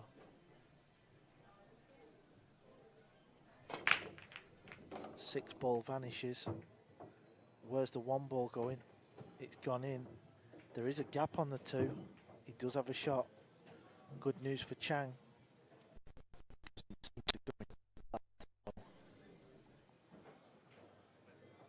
Again, a very similar shot to the one Carlo made last rack that led to a run out on the 1 ball. Very similar. He seems to excel with these little bit off angle, but full table for rail. This could be the shot of the tournament right here. Well, if cue ball was off the rail, this makes this shot so much more difficult because it is on the rail. Getting on the 3 ball is real tough.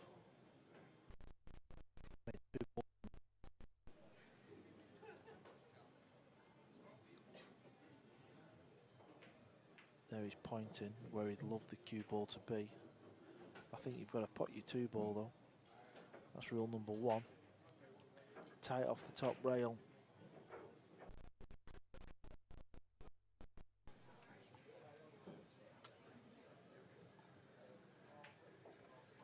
This is it, people.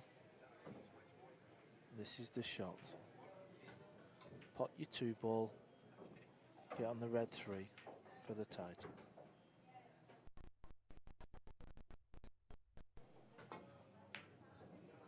Has to be said, he's missed that by a long way. Where's the 9 ball gone? Did he get fortunate? He has. He did. Wow, you can tell he's held his hand up. Honestly, Carlo Biado has had some unbelievable run of the. There you see Kevin. Just smiles, wondering why me.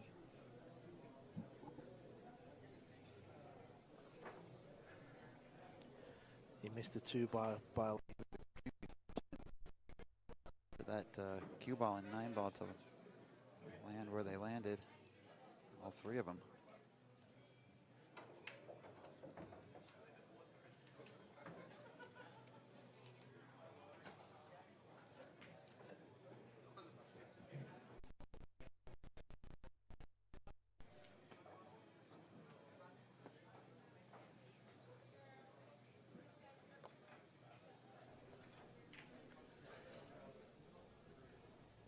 So there you can see it. You can see the right edge of the 2 ball.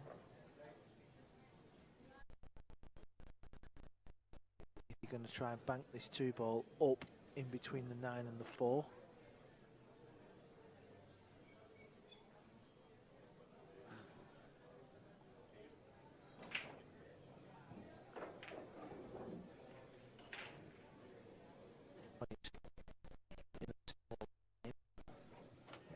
To the pocket.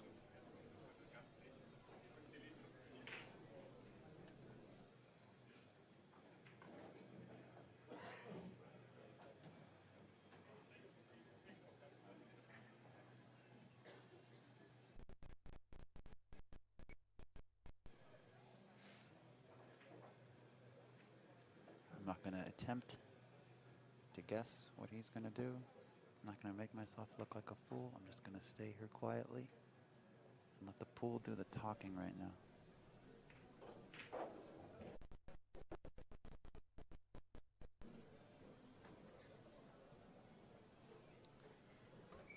He's down. Yeah, I just feel like that ball on the left side of your table, the green 7, blue 7, is his intended target.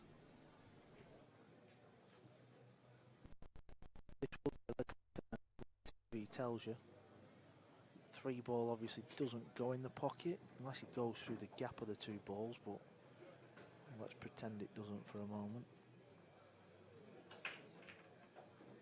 Still a bit of life left in this rack. There we see it a little bit better. Carl, I might go off both. Shoot it into the edge of the 8, into the edge of the 5. I don't know. It's still kind of tough to tell. Have to get the player's perspective on that one.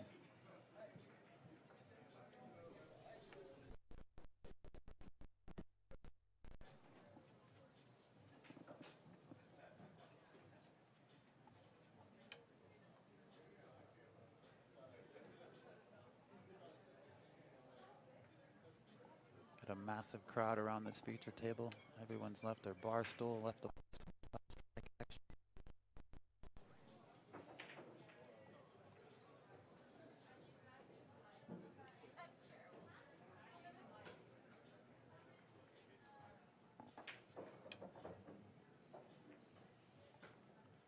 At this stage, it's difficult to know the kind of shot attempt the pot.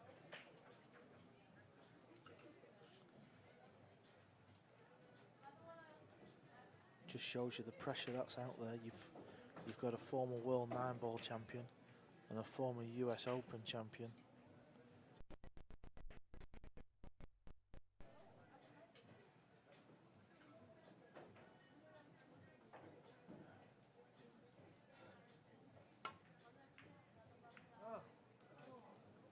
He overcut that by quite a large margin. Easy attempt, but it has to be said, he's a million miles away from potting both of them.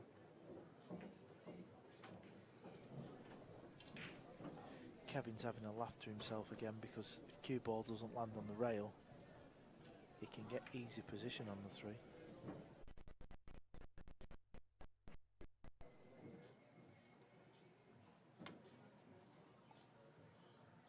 I think this is going to come down to a bank shot, you know. Can he pot this 2 ball and come over this side of the table to bank the 3? No, he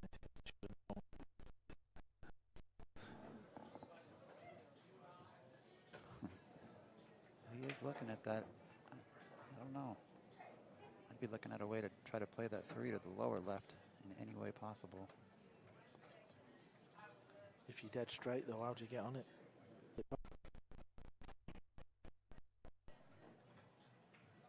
He must be dead straight. If he had any type of angle, I think he'd have been down by now and tried to force it through.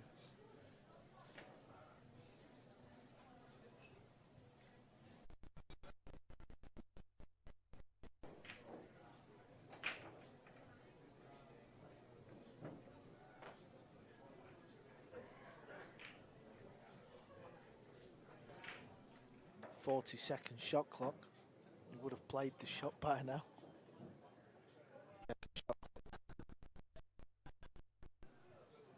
Oh, Carl, you've been in this spot before. Big title on the line, all the money, all the pressure. Did you shoot the shot in 30 seconds or less? Probably. If there was a shot clock, I would have done. And if there wasn't, would you take your time?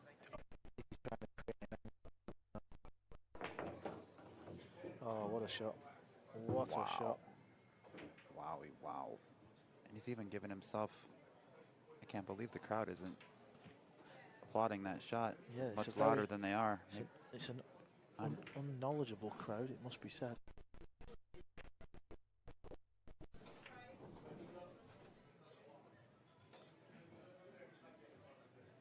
He is on the right side of this 3. Yeah, just slightly hampered by the black, isn't it? 3 ball does go past this 7, so that's not a... Get 7 ball box.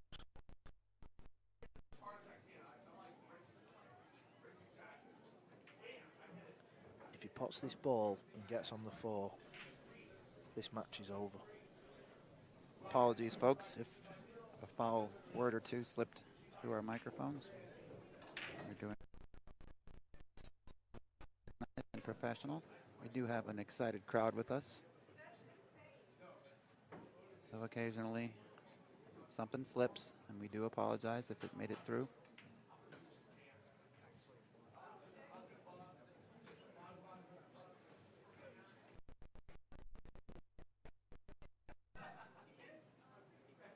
Just get the feeling that this is the ball, isn't it, Carl?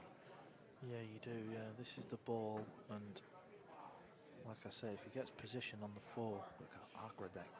Look how awkward that bridge is. Yeah, I fancy him for this.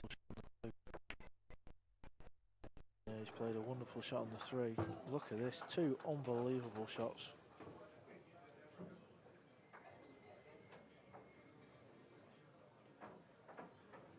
This match has been outstanding. Excellent. Twists and turns. It's not over yet, but it will be shortly for one of these 2. I'm not going to get ahead of the game and say that Cheng is out yet.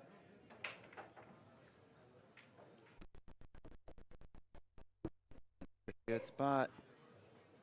3 balls away from that first place title and $10,000.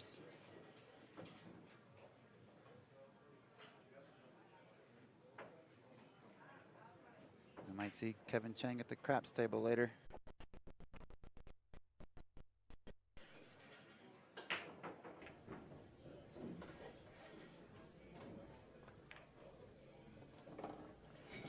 Yeah, smart play that. Just leave it long, no heroics. Both players have had chances. The 2-ball. Kevin Cheng, the first 2 shots of this rack were unbelievable. He is your 2019